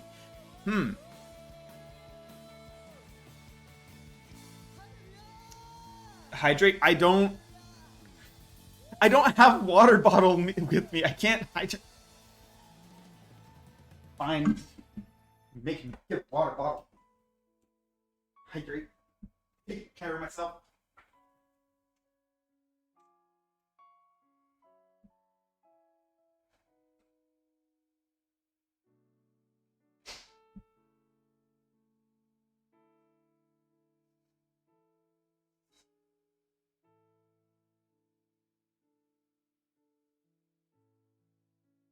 Grumble, grumble, grumble. Great, great, great. Yeah, I walked into my other room and it was bad. It's hot over there. Oh, I don't know where the lid to this water bottle is though, so I'm kind of just winging it.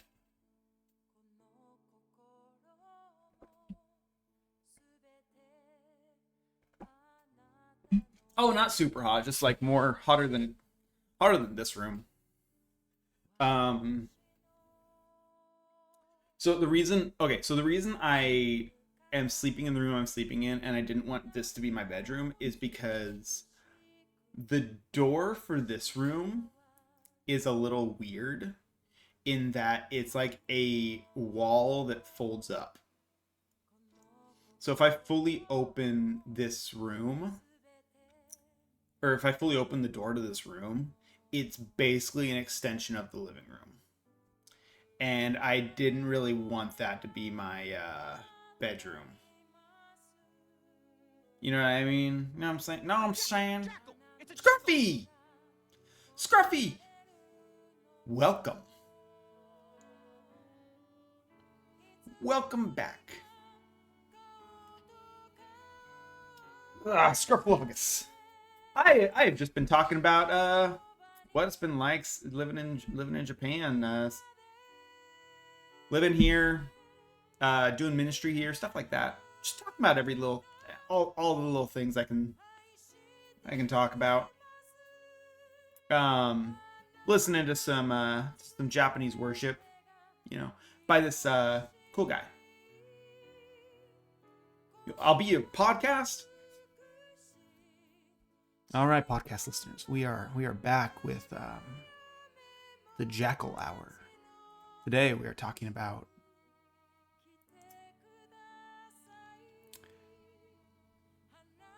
I don't know, man. The ASMR voice bad. Cuzzle, hiya, how's it going? How's it hanging, dude? Oh my goodness. Man, everyone's here today. So that's how I get a full chat. I just have to disappear for a few months. Guys, I cracked the Twitch code.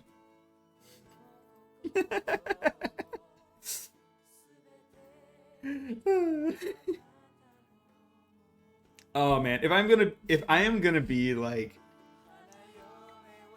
even like semi-consistent with like streaming, it would likely only be on, for my times, Monday, Wednesday, and Saturday. So that would be Sunday, Tuesday, and Friday in the US.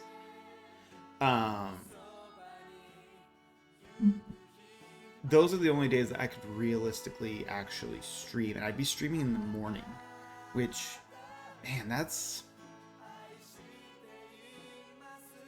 I guess, you know what? I think it'll be good for me. I think it'll force me onto more of a consistent sleep schedule.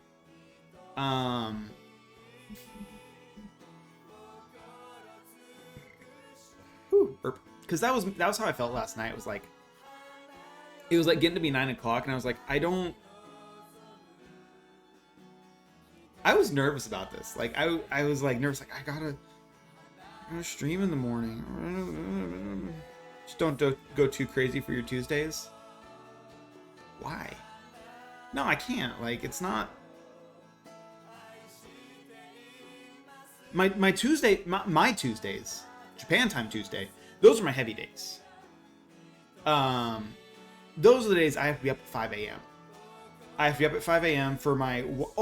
I never finished the whole thing about the morning prayer meetings. So I was talking at the beginning of the stream about my morning prayer meetings, how I have to be...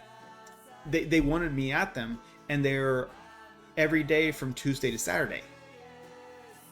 And I physically could not do it. It was such a heavy strain on me to be up by and at the meeting by like 6 a.m. That was way too hard on me to do 5 days a week. So we eventually like kind of talked them down to just having me come once a week, and that's Tuesday. And because I apparently hate myself, that's the only explanation for this, I somehow managed to schedule Tuesday as being like my heaviest day. I have to be up by 5 a.m. so that I can be at the 6 a.m. prayer meeting. At 9 a.m. I have my my weekly briefing meeting with the pastor. That's him on the schedule. And you maintain a streak. Not hard. My weekly briefing with him, going over what the whole plan is for the week or for the month, whatever, and praying. At 12, I have my Japanese lesson online with my American Japanese teacher. He's a white guy, but he passed the N1. Like he's a friend of my pastor, and he apparently speaks better Japanese than most Japanese people. And learning from a non-native speaker actually has been helping, because he's able to explain things that would otherwise kind of be just like, that's just how it is. He's able to say like, no, like this is kind of the rule for it. How's learning Japanese been going?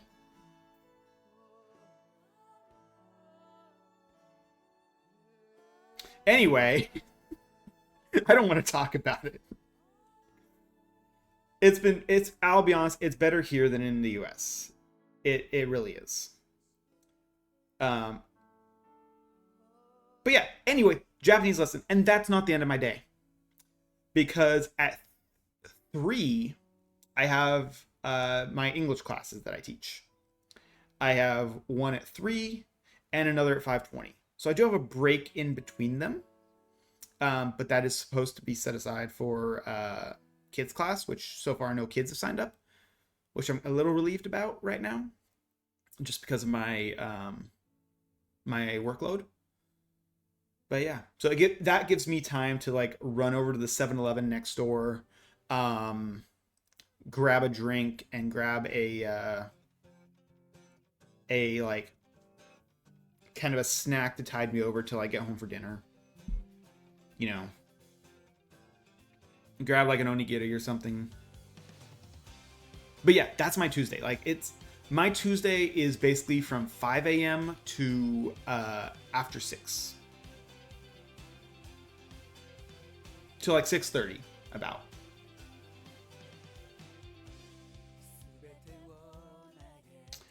My favorite meal that I've been cooking? So there's local salmon. I actually did not know that there was salmon native to Japan. This is because I've never seen Japanese salmon in the grocery store anywhere.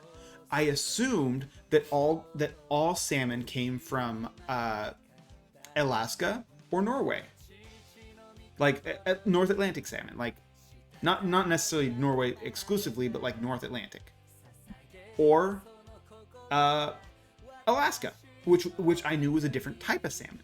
That's like Alaskan salmon is redder. You'll also see sockeye salmon coming from Alaska.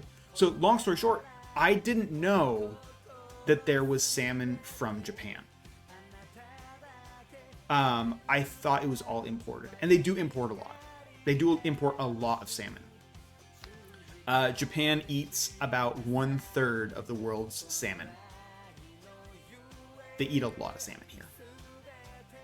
They eat a lot of ramen too. Like the memes aside, like, oh man, that's a stereotype. They don't eat a lot of sushi, and they don't just eat sushi and ramen. Meanwhile, the two restaurants that are like the go-to places for the pastors to take visitors is a sashimi don, a sashimi bowl place, and a ramen restaurant. Like, they love ramen. They love ramen here. I would not be complaining.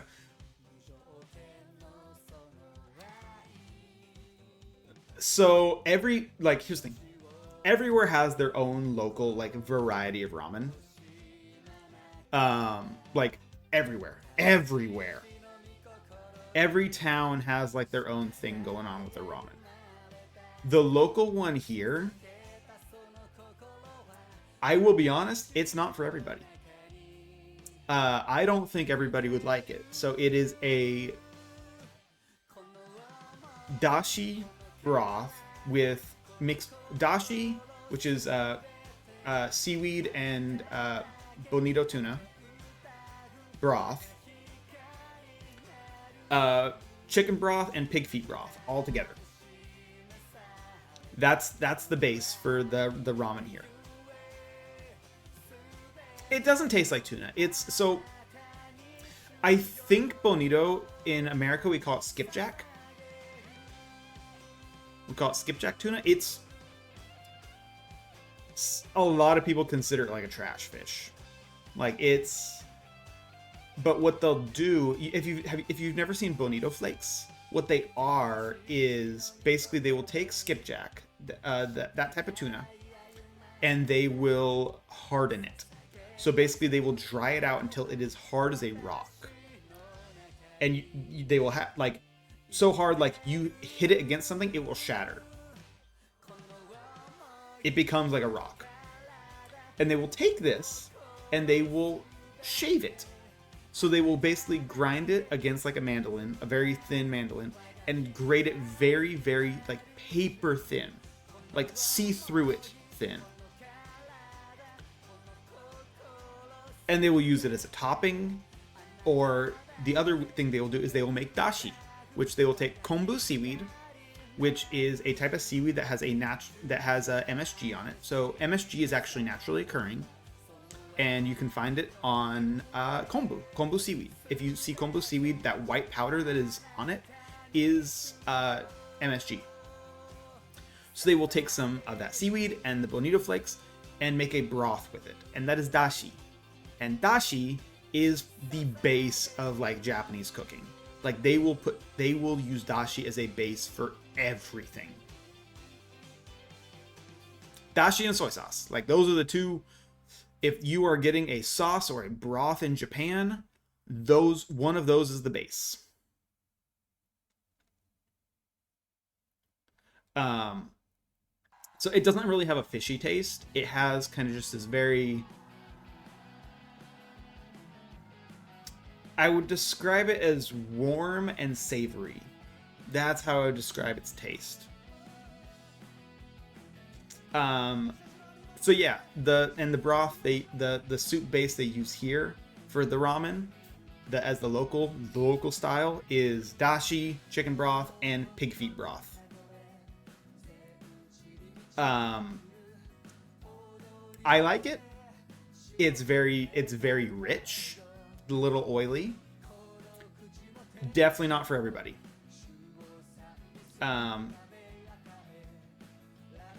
It's pretty good though. Oh yeah, and, like, they'll also do, like, they call it asa ramen.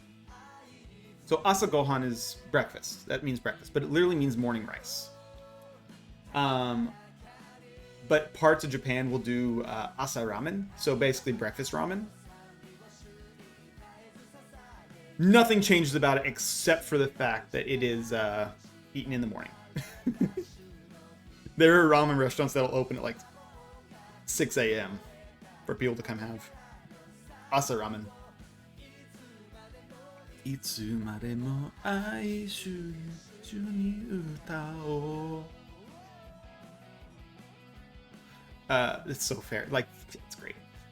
And then people like my mom. My mom actually didn't realize that, like, most of my family actually didn't realize that ramen is actual food. It's not just instant ramen, the cheapo noodles that you get. I do get those. I get them quite a bit. I like them. They're good. They're good here. They thought it was like only that. So like when I would talk about like getting ramen, they never seemed to understand it. Like my family, like, there's a big chunk of meat in here. There's an egg. There's marinated bamboo. Oh yeah, that's another thing they eat here. They eat a lot of bamboo. It's more like a seasonal thing, but they eat like the young bamboo. I don't like it. I'll be honest. I don't like it very much. It's very... It has kind of a funny smell to it. A very earthy smell, and not in a good way. Yeah, I'm not a fan of the young bamboo. The bamboo? Well, it's like... How would I explain it? It's woody, but like very, very soft. Like it's that crunchy. It's crunchy because they're like you have to break through the fibers, but it's soft.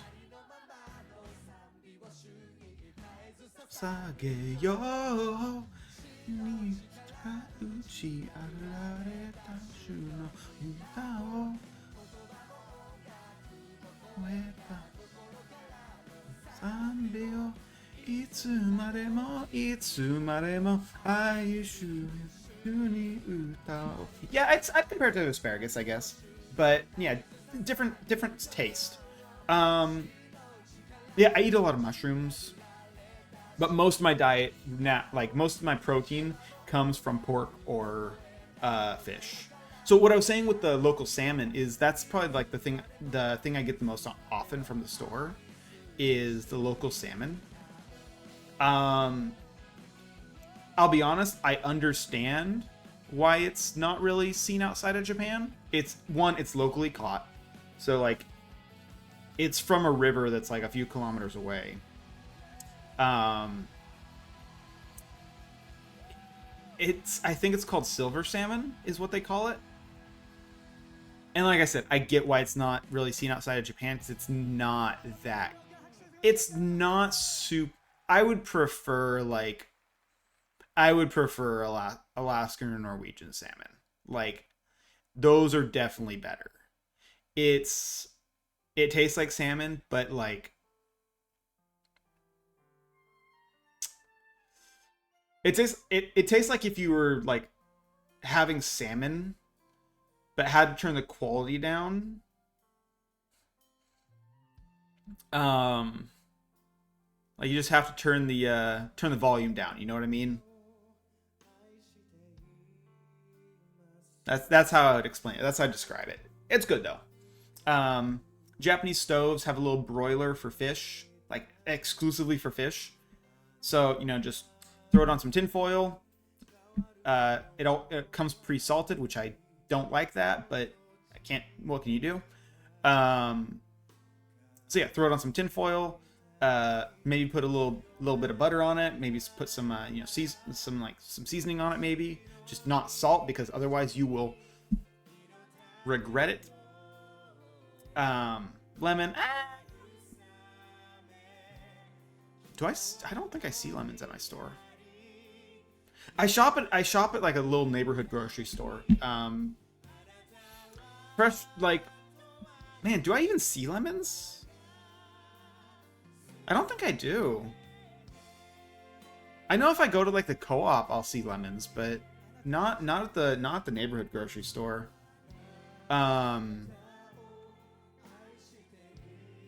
Most of the food I get is pretty local. at the very least within 50 kilometers, like most of it, with a few exceptions.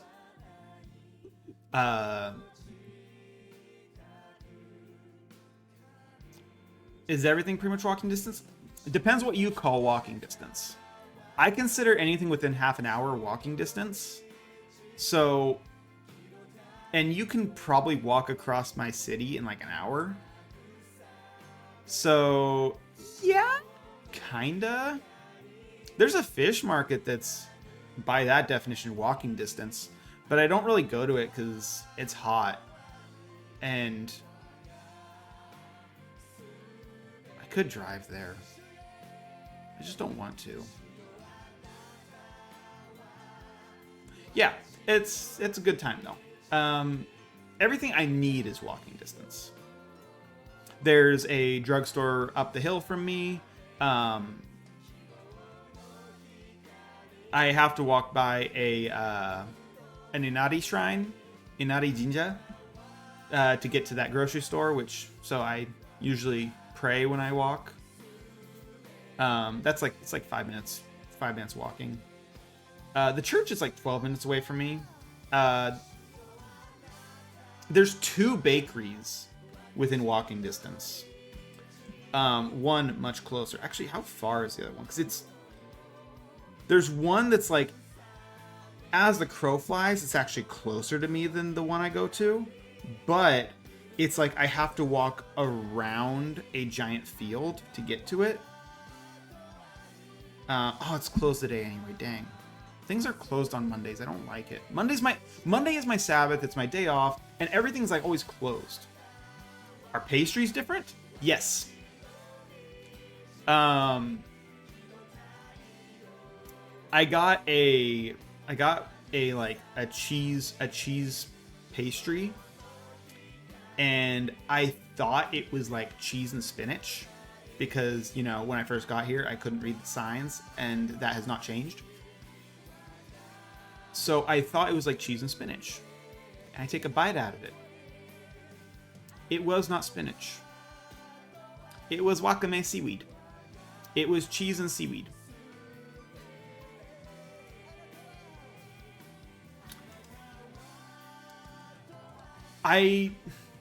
If I had known from the start that that's what it was, I might have liked it.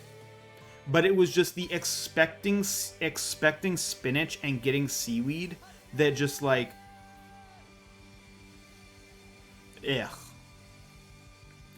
was not good. Yeah, taste bud jump scare. A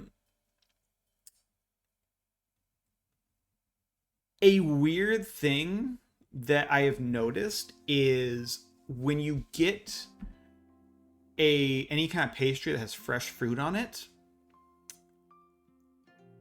it's not guaranteed that they took the seeds out. So even with a pastry, you have to worry about seeds. Which seemed weird to me, because you think with like, even if it's fresh fruit, you'd think they would like punch the seeds out first. My last couple store endeavors have been a pain. Get a digital receipt, phone service stops working, so I don't get it. Ask for printed today. Machine stops working, doesn't print one.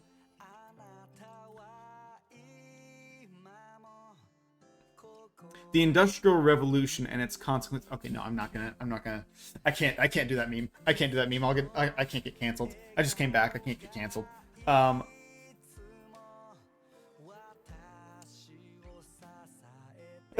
Here we go.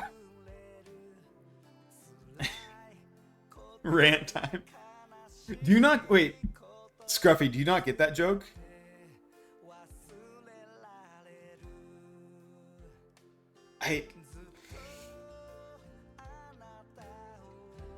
Brother, I'm going to need you to look up the phrase "the Industrial Revolution and its consequences." I'm gonna skedaddle. Have a good skedaddle in there, ducky. You have a good day, or good night, good evening.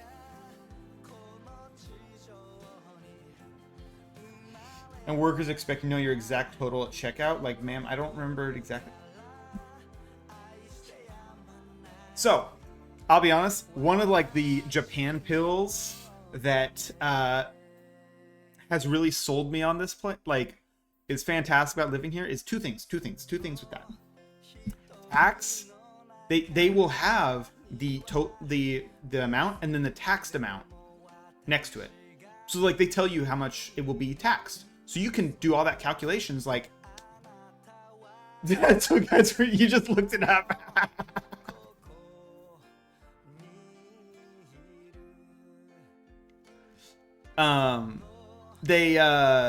They put the tax amount so you can actually do that calculation before you get there.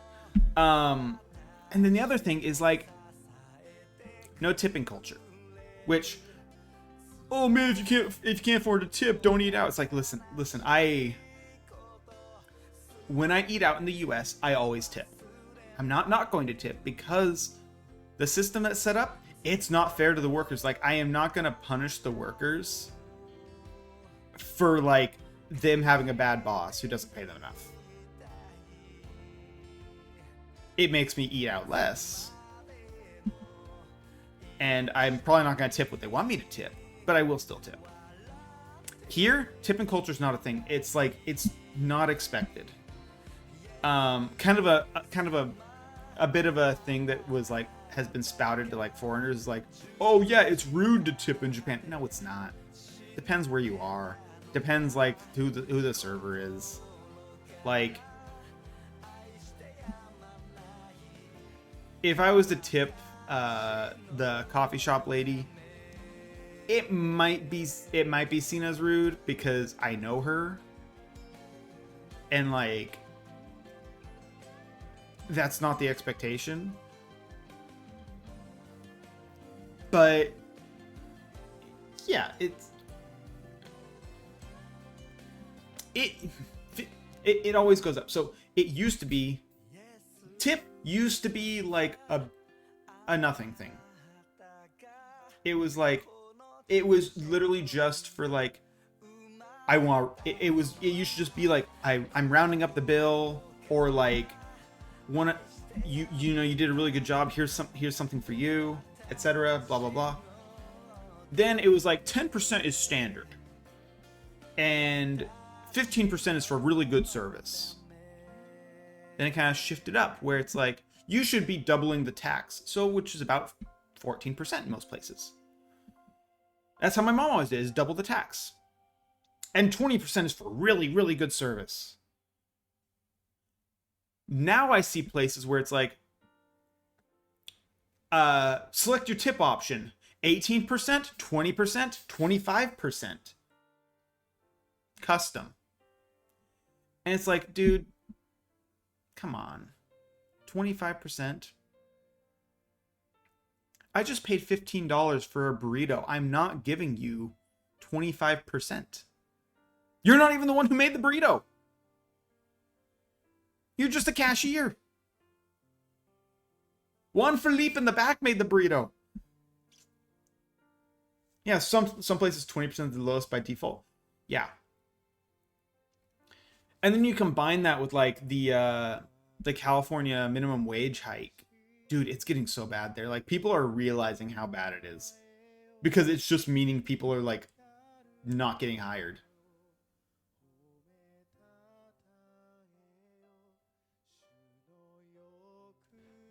It's crazy, man. It's wild, man. Anyway.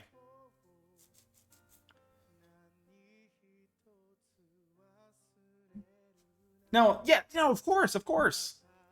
A good server, like, I usually tip. Like I said, I usually tip anyway. But yeah. It's a whole thing. It's a whole thing, man. Oh. Yeah, but that is actually something that's very nice about living in Japan, is like those things are, there's small differences. Those are some of the culture things that I have actually really enjoyed being different.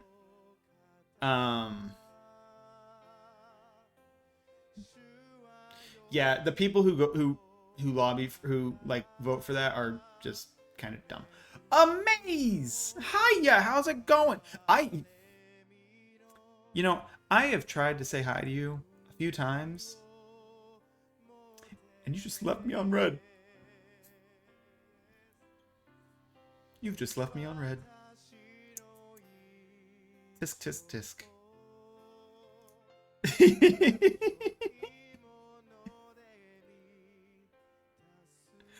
Oh man, I'm so tired.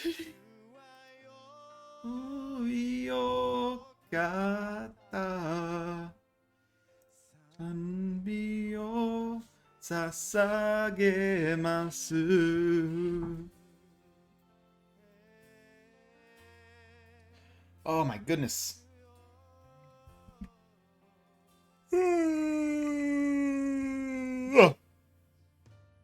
Now that you're on your walk, Scruffy, just make sure, don't think about yawning, don't think about yawning, don't think about yawning, don't think about yawning. Yes, of course I am. That's what we've been talking about. How great it is living in Japan. I'll be honest. So, like, as much as I do have my own, like, frustrations with certain things, especially, like, the bureaucracy, it became kind of a joke with me and my pastor. About like just one more document.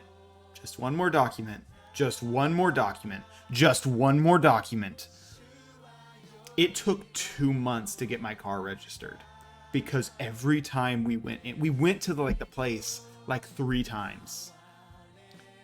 Because every time we went, it's like, oh, sorry, this paperwork is incorrect. You need this paperwork.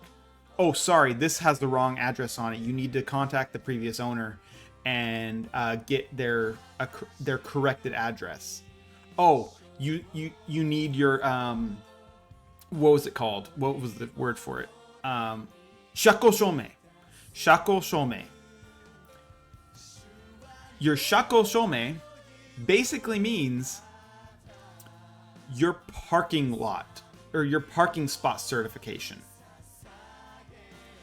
You cannot have a car registered to you in Japan unless you have a place to park it, which makes sense. But you have to prove, and they are going to come check that you have a place to park your car. How long am I going to stream? I don't know. I'm kind of just vibing right now. No, it is. Like, okay. Because take everything that you know, like, so, now Choco, take that. Take your standard interaction with the DMV. Take your most frustrating interaction with the DMV. Add a few steps. And then the fact that you need someone's help to do anything. Because you physically cannot communicate with the people. I was a trooper and I insisted on setting up my automatic water bill payments myself. Because I am a 30-year-old man. I am a whole adult. I can do stuff on my own. I don't need everyone's help for basic stuff. So I marched my way over to the post office to set it up. Because the post office is also my bank. I marched my way over to the post office, show them the certificate of what I need, or show them the bill that I need to set up. They pull out the correct forms. It should have been like a 20-minute thing. It took all day. Because I had to go home. First, I had to go home to get my hunko, my seal, my wooden seal, my stamp. That is my signature. That is a thing that I have to have. But my permit, my document for it, showing that it is correct, it is my official seal, was out of date. So I had to go get a new one. So I had to go all the way over to the 7-Eleven, because that's a thing, to go to the printer and print out a new copy of my my Hanko registration. So then I had to go back, and then it just, having a middle name just for some reason confuses things. So I had to redo the form like twice. Once, like, because things have to match like other documents exactly. And English letters like Romanji just confuse everything, because they don't always like it if you use lowercase. So I had to redo an entire section and rewrite my whole name, last, first, middle, because they consider my first name and my middle name one. I had to write all of it in all caps just to do it again.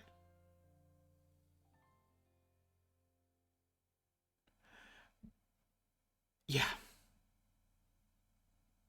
And then there was a bit of a confusion because for some reason, my apartment, on my on my paperwork for my apartment, it was they don't have my middle name on it for some reason. So when I have to show that stuff, it just gets a little confusing for them. How's my glass house? I'm not throwing stones, miss making fun of my non-existent hat.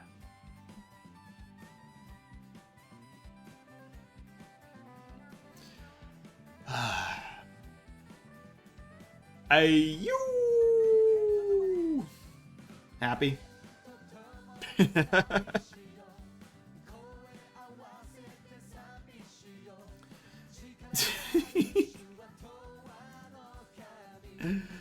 Why does everyone sigh when I come into their chat?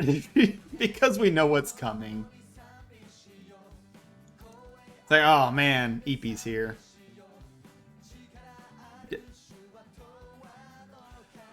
Are you asking if I'm real or the Jackal the animal?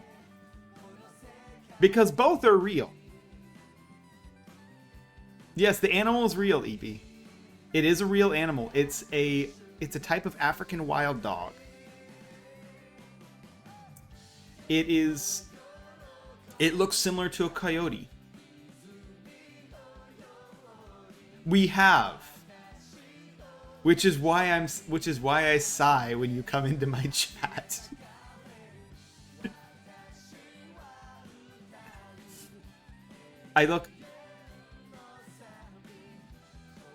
They do make pretty cool sounds.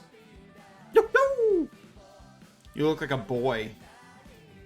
I am a man. Oh no, what is it? Which one are you? Oh, hold on, yeah. I think is it this one? Yeah, that one. There we go. No, it's not, ma'am. I am a man. Here, do I look more like a boy without my beard, or more like a jackal without my beard?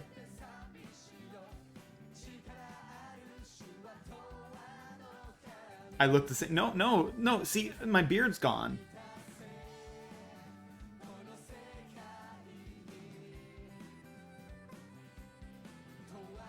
I am peak masculinity. Black beard. No. The beard isn't black. See, look, it's just censored. Because, you know, it's just censored because it was removed. You can't see me without it. So we have to censor that out.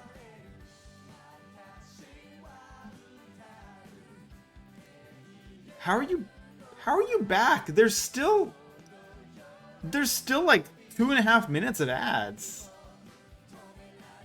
How does that work?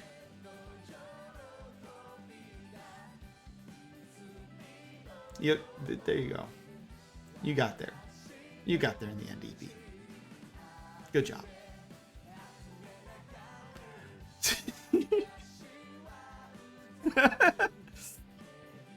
Spelling is hard.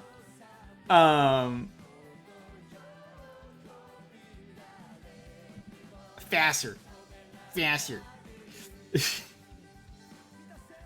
Oh man, it's like 10:30. Man, it's already 10:30.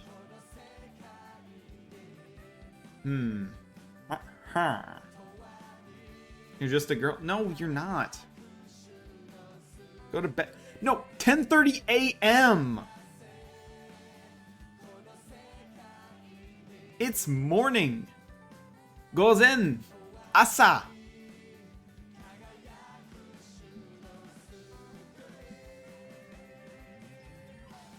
No. No, it's my Sabbath. Today is my day of rest. Why would I go to bed? I actually have wrote about this in my my newsletter. So you guys wouldn't have heard this. So the idea of rest is something I've really been working on with myself, because I realized I'm not very good at resting.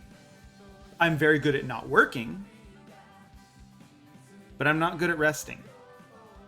So I'm trying really hard to really learn what it means to rest.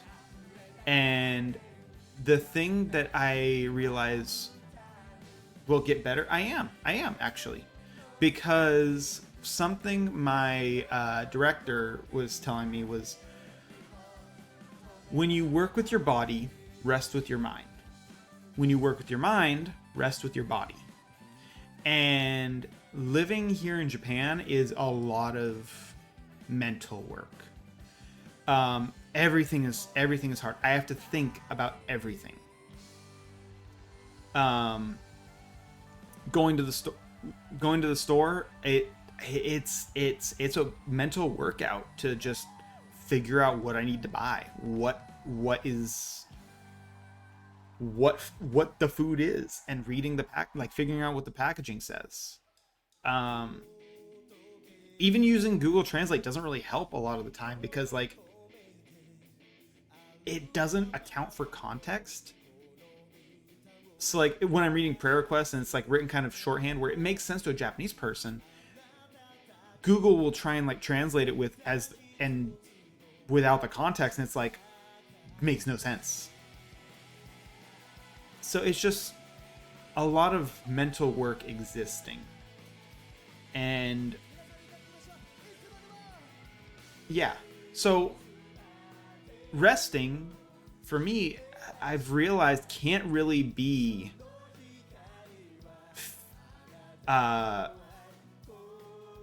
just physical rest and mental stuff. So things that used to be very restful for me, like video games and reading, aren't as restful as they used to be. They don't give me the calmness that they once did. Don't worry, I'll get into that, Scruffy.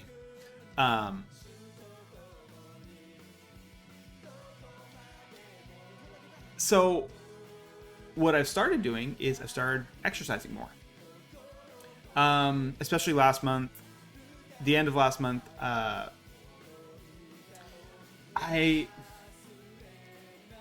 not going to go into too much detail on this, but there was kind of a scare with my dad. There was a really scary situation with his health, and just the situation, no one could really. He was out of the country. He was down in Mexico for a fishing trip, and he had to go to the hospital, and it scared everyone in the family, had everyone very worried, very concerned, and especially me not being able. I can't do anything. I couldn't do anything. So rest has really started to take a different meaning to me. It's not just sleeping. It's not just playing some games to wind down. It is going for runs, going for walks, physically exerting myself is rest. And it feels so backwards. But I feel genuinely better.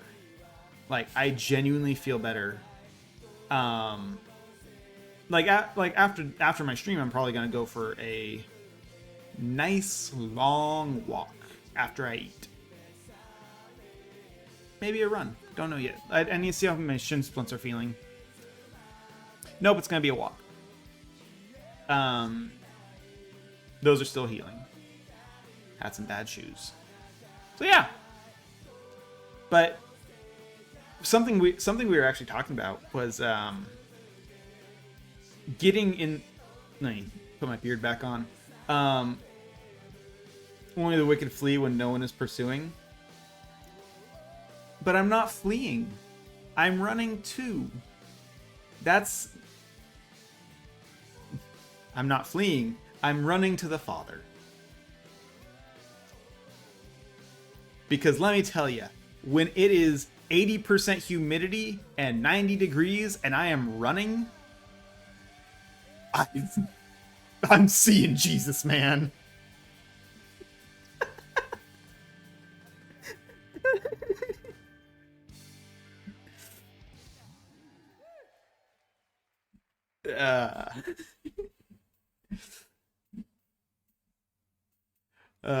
I'm hilarious.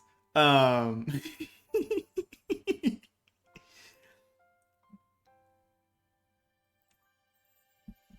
get that. My job present is great, but I sit most of the day and it's not restful. You know? Yeah. Feel like my home gym just traps all the humidity, and then you sweat, and then that humidity just like comes off of you. No, it's real. So real, man. Thankfully it's windy enough here where the humidity doesn't usually sit. But yeah, still gets pretty bad.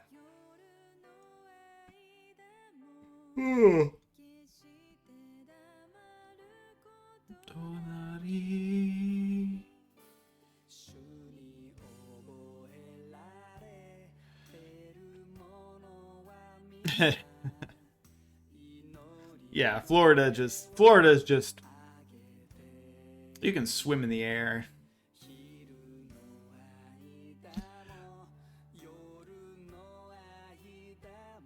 Yeah, life's good.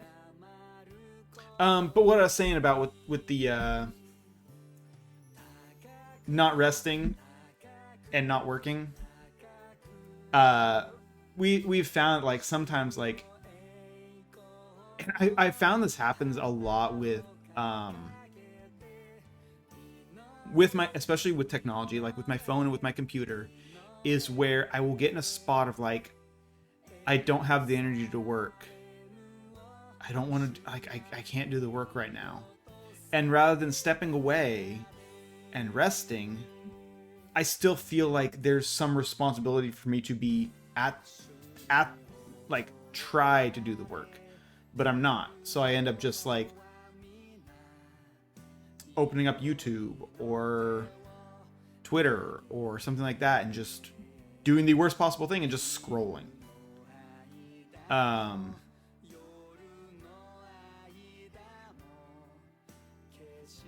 Or just sitting there and like not doing work but also not resting because I'm stressing about the work. It's so self-defeating. And really working to get out of that mentality is a lot. It's a lot. Yeah.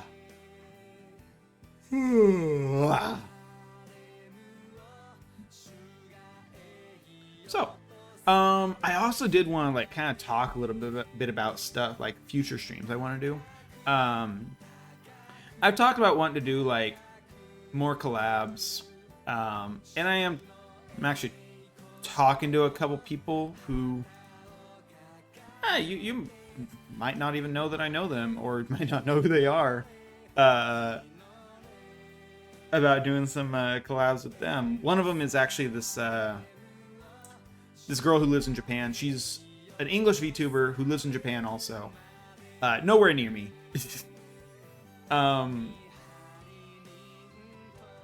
Yeah, I've been talking to her a bit about potential collab. Chosen. Me and Jemmy want to do more stuff too. I need to stream with more. I need to stream with more of the Vangeli girls. Me and Mira are actually. I think me and Mira are pretty decent friends. I don't think we've ever done a stream together. Yeah, Cho's great. Good guy. Good guy. Oh man, big yawn. Yeah,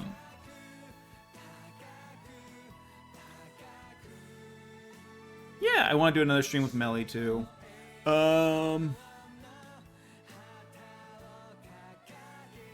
Yeah, I want to do a devotional series, kind of like once a week type thing. That might become my Monday stream. Sunday for you guys. So your Sunday evening streams. I kind of want to really go through a topic that I've been really mulling over for the past few months and really praying about and looking into, and it's the idea of 1 Corinthians 11:1. Just focusing on the concept of that verse itself, which is imitate me as I imitate Christ. Different translations put it differently, like let me see the other translations. 1 Corinthians 11:1. Yeah, NIV, follow my example as I follow the example of Christ. Where is the ESV? The ASV is be imitators of me, even as I am also of Christ. ESV, be imitators of me as I am of Christ. But the idea of imitating Christ through imitating others, and more so giving that to other people, because there's a saying that I really like that is, you might be the only gospel someone ever reads. You might be the only Jesus someone ever sees. You might be the only Bible someone ever knows. And in the US, yeah, that's a thing. That's a saying people kind of like say. But here, I realize how true that is. Like here, it is very, very real. Like I mentioned with the ladies at the Buddhist temple, like the extent of what they knew about Jesus was that he was crucified. That's it. There was when I was in Tokyo, I was at this izakaya just having dinner and kind of talking a little bit with the owners, like the people working. And I was telling them like, yeah, boku wa senkyoshi desu. Kiristo senkyoshi. Kiristo no senkyoshi. Kind of telling them like I'm a missionary. I'm with the Christian church. And one of the ladies was like, I'm missionary Christian. What's that? And I won't lie, I did laugh when the guy did this. But he was like, "Hi, Christo," like, and he leans against the wall, spreads out his arms, and like does like the crucified pose. And I burst out laughing because I just was not expecting that.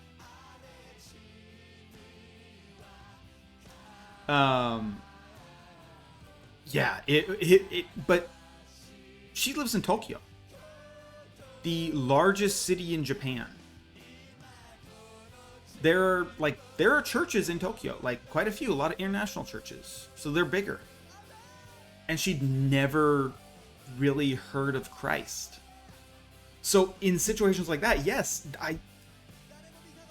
I might be their first introduction to Christianity.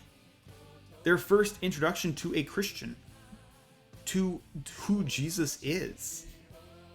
Which means, one, I need to work on my Japanese, man. I need to be better at it. And secondly, what does that look like? I should imitate Paul as he imitates Christ, but more importantly, I should be imitating Christ so that others can look at me and see how they should be acting. Not that I am putting myself on the same level as Paul. Not that I'm putting myself saying, like, imitate me because I am the standard of goodness. No, I'm not. Christ is. But they haven't met Christ. They haven't seen Christ. They haven't read his word. They haven't encountered him personally. They don't know him, but they know me. They know me. So for now, I am the only image of Christ they've ever seen. And as Christians, even in a place like America where it's so saturated, so heavily saturated with Christianity, all the more reason. Sidewalk Prophets has a song called Live Like That, where one of the lines is asking, like, when they see me, do they see you? Let me find the lines. Live like that lyrics. Because how do those lines go?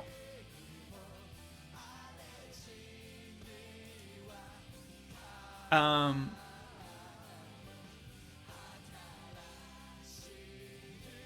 I proof that you are who you say you are, that grace can really change of heart? Do I live like your love is true?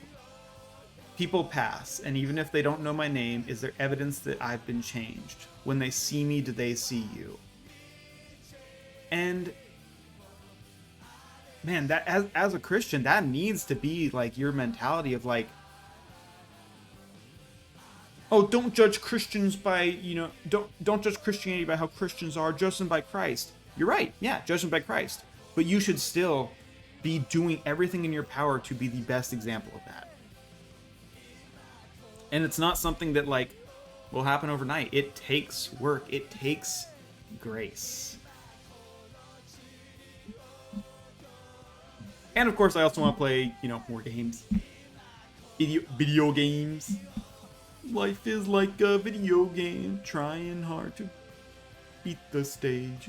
I think we are... I have to ask Stella what, like, I don't remember what day we're playing her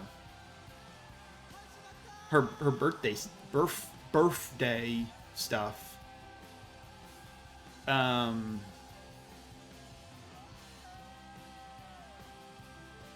Party planning. What day is it? Oh yeah, September 7th.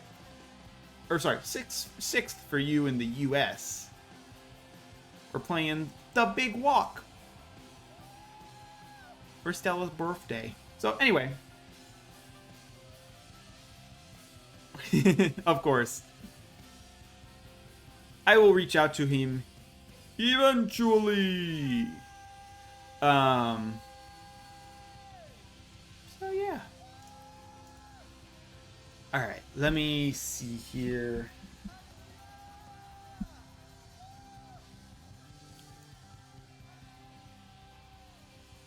Let me look. Is he streaming right now?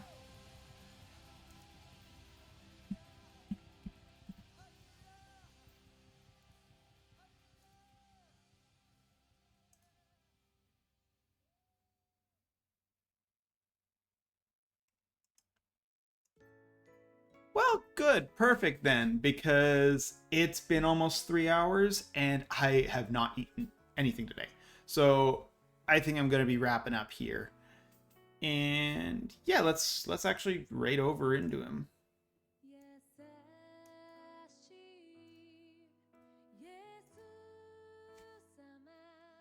Oh, perfect.